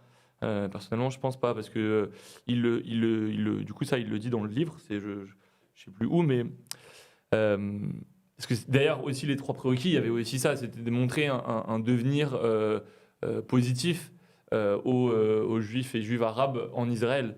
Et le contexte de l'époque, je précise, n'était pas du tout pas exactement, c'était même pas du tout le même qu'aujourd'hui, quoi. Oui, et puis mais les radios je caricature un peu, mais pas totalement, les radios des pays arabes aux alentours criaient qu'il fallait jeter les juifs à la mer.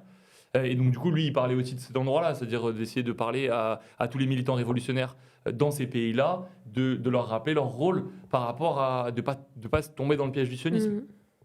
Et du coup, il dit dans le livre: il est souhaitable de montrer à l'opinion juive israélienne, et notamment aux juifs arabes, que cet encerclement ne va pas jusqu'au bout. On sait trop ce que serait la réalité raciste anti-juive de ce jusqu'au bout pour les États arabes actuels, même progressistes. La menace d'un tel encerclement ne peut que pousser l'ensemble des juifs israéliens à se souder autour de la classe dirigeante sioniste qui les opprime par réflexe de défense. Là-dessus, il a raison. Malheureusement. Non, mais oui, il y aurait vraiment énormément de choses à rajouter. Est-ce que vous voulez rajouter des choses? Il y a le 2e extrait, mais il est peut-être un peu long, je sais pas. C'est 4 minutes. Bon, on peut le mettre, et puis après, du coup, comme on peut le mettre, et après on conclut, par exemple, si ça vous va, sauf si vous avez des choses à rajouter. Peut-être après revenir sur son rapport aux Zohar. Et comment la judéité diasporique. Oui, c'est vrai. Alors, je sais pas, on a combien de temps encore, juste pour voir à peu près? Oh, ça va, on est sur Twitch. Ils ont fait 3 heures avec Grimard.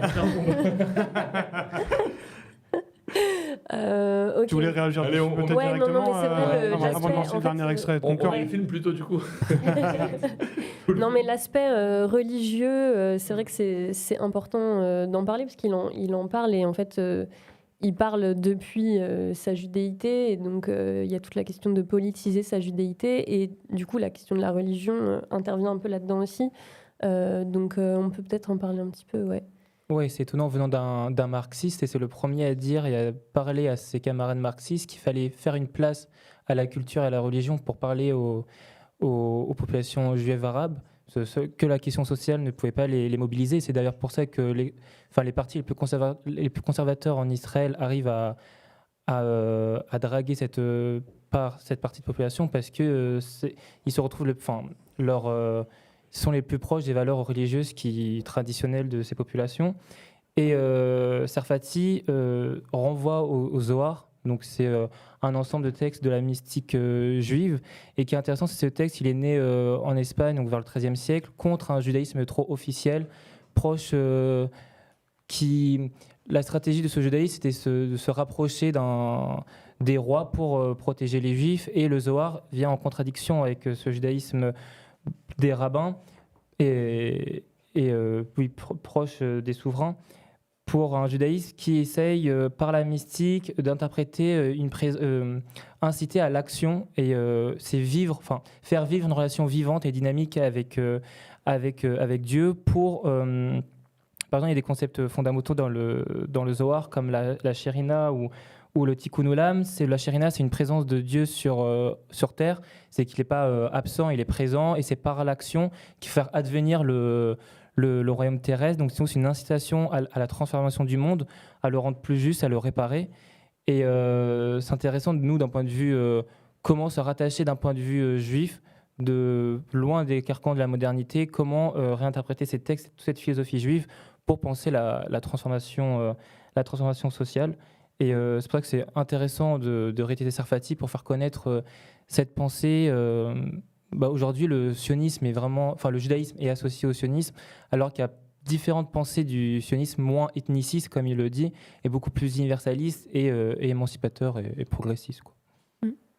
Ouais, en lisant le livre, on n'a pas non plus, après tu me contredis, hein, mais on n'a pas l'impression que ton grand-père était non plus super religieux, super pratiquant, etc. Mais en fait, c'est toute la question, qu'est-ce qu'être juif, et de toute façon, ça va aussi au-delà. Mais c'est vrai qu'il y a des moments quand même, des passages où il convoque vraiment ça, et aussi même rien que sur l'aspect messianique qu'on pourrait... le fait que le sionisme, en gros, convoque aussi tous ces imaginaires d'aller en Terre Sainte, etc. Et en fait, il y a tout cet aspect-là qui est intéressant à découvrir dans ces articles-là. C'est un article en particulier... Oui, après, moi, c'est aussi ce que j'admire beaucoup chez lui. C'est ce que je disais tout à l'heure. Ce que moi, je caractérise par sa sensibilité. C'est-à-dire qu'il est constamment en train de se questionner sur sa place, sur ce qu'il raconte. Il se remet en question. Et en tant que marxiste, je pense qu'il a quitté la religion, entre guillemets. Je ne sais pas si quitter est le bon mot, mais il n'était pas pratiquant. Pour preuve, du coup, il n'a pas épousé de femme juive, mais du coup une catholique, qui était du coup ma grand-mère. Mais la question palestinienne, le sionisme l'a fait se questionner, du coup, sur ce rapport à la religion. Et donc, lui a permis, je pense, de faire évoluer sa pensée. Ça a l'air de se passer bien dans le chat, là. Ouais, il y en a qui ont l'air de beaucoup s'amuser sur YouTube. Mais oui, donc je confirme, il a bougé par rapport à ce qu'il pensait au début en bon marxiste, et ce qu'il a fait bouger, c'est la question de ses frères juifs et juives arabes qui, pour une partie, sont partis en Israël pour la religion. Après, il y avait une question dans le chat par rapport à Agnès Ben-Simon qui disait que le roi avait pris de l'argent sur les juifs qui émigraient en Israël.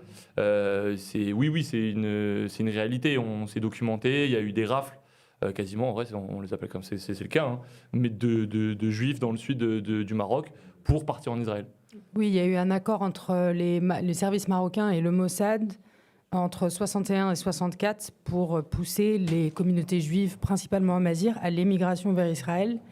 Et il y a eu l'État marocain a touché $500 000 au début, plus $100 par personne par émigration. Je crois, hein, c'était... $100 par personne émigration. Au-delà des 50 000 émigrations, ils ont commencé à toucher $250 par personne qui émigre. Et donc, on peut très bien imaginer les conditions dans lesquelles s'est fait cette émigration-là.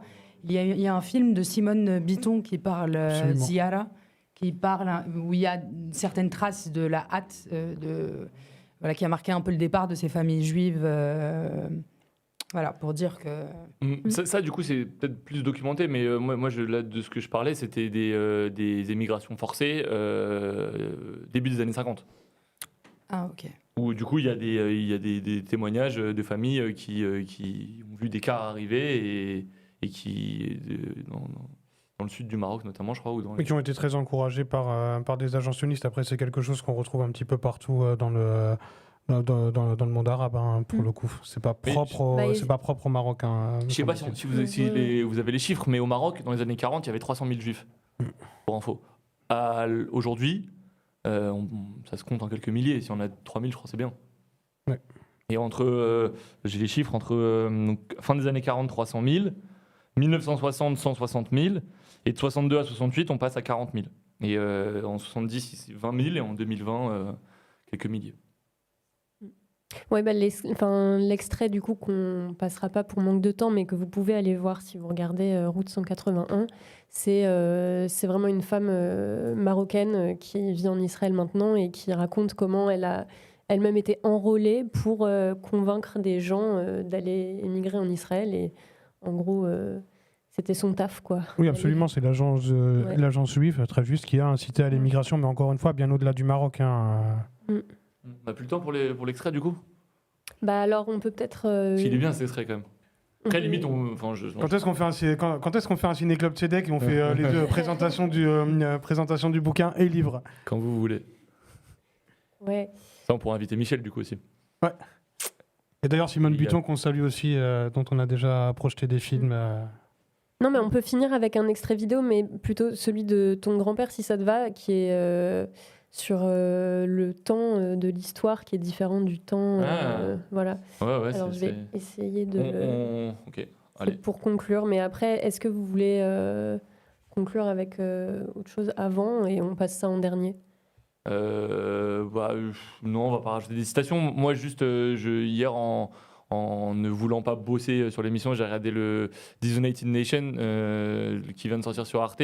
J'invite vraiment tous ceux qui ne l'ont pas vu à regarder. Ça suit du coup Francesca Albanese dans son combat, qui est censé être normalement son travail, mais qui du coup est devenu un combat. Et qui est vraiment remarquable. Donc n'hésitez pas à aller regarder ce film. Et en réalité, ça donne la définition de ce qu'est le sionisme, à mon sens. Moi, je voulais peut-être juste ajouter un héritage d'Abraham et des militants de sa génération qu'on n'a pas eu le temps de discuter. Toute la dimension internationaliste, la solidarité entre les peuples, qui a été extrêmement importante et présente dans les années d'indépendance, pendant les colonisations et années d'indépendance. Et pour Abraham ou Mehdi Ben Barka ou autres, c'était leur façon de rompre avec les nationalismes et les chauvinismes montants, notamment dans les pays arabes. Donc peut-être, c'était juste pour saluer un peu cet héritage internationaliste-là aussi qui nous reste d'elle et eux. En espérant que la génération Z s'en empare pour en faire quelque chose de plus fort et de plus beau. Moi, juste rappeler qu'on présente ce livre ce samedi 17h à La Brèche. Dans le 12e. Voilà. La librairie. Librairie La Brèche, ouais. La librairie La Brèche, ouais. À Doménil. Et oui, vous faites une tournée là, un peu. Ouais, un petit peu, ouais, ça y est, ça commence un peu. Et puis rappeler, je fais une toute petite parenthèse, mais bon, comme on est quand même toutes et tous des enfants de la diaspora en tant que juifs et juives chez Tzedek, et d'ailleurs c'est valable pour la plupart des diasporas, donc issus de peuples colonisés, issus de familles descendants de familles qui ont fui des pogroms ou autres, on vous appelle à rejoindre la marche des solidarités jeudi 18 décembre et à vous mobiliser massivement au moins pour la manifestation, voire, et on l'espère, à faire grève, parce qu'on est toutes et tous des enfants d'immigrés et quand on l'est pas, on doit affirmer notre solidarité. Nous, ça fait un écho direct avec nos différents passés, les différents passés des familles dont on est issu en tant que descendants de réfugiés ou en tout cas descendants d'enfants de l'immigration. Donc mobilisez-vous, allez à cette manifestation. On organisera un bloc de juifs diasporiques. Oui, big up aux gens de Tzedek qui sont en train de se coordonner pour l'organisation de cette marche. C'est où le rendez-vous C'est à République. Ok, voilà. Ok, ben... Du coup, on termine avec l'extrait. Puis... la personne m'a posé la question. Si, absolument. Moi, je suis Ashkenaz, mais un enfant d'une autre diaspora, effectivement. Grand merci du coup à vous, à vous quatre déjà, pour avoir fait cette émission sur mon grand-père aujourd'hui. Grand merci à Tzedek pour tout ce que vous faites pour visibiliser le combat de mon grand-père, mais pas que.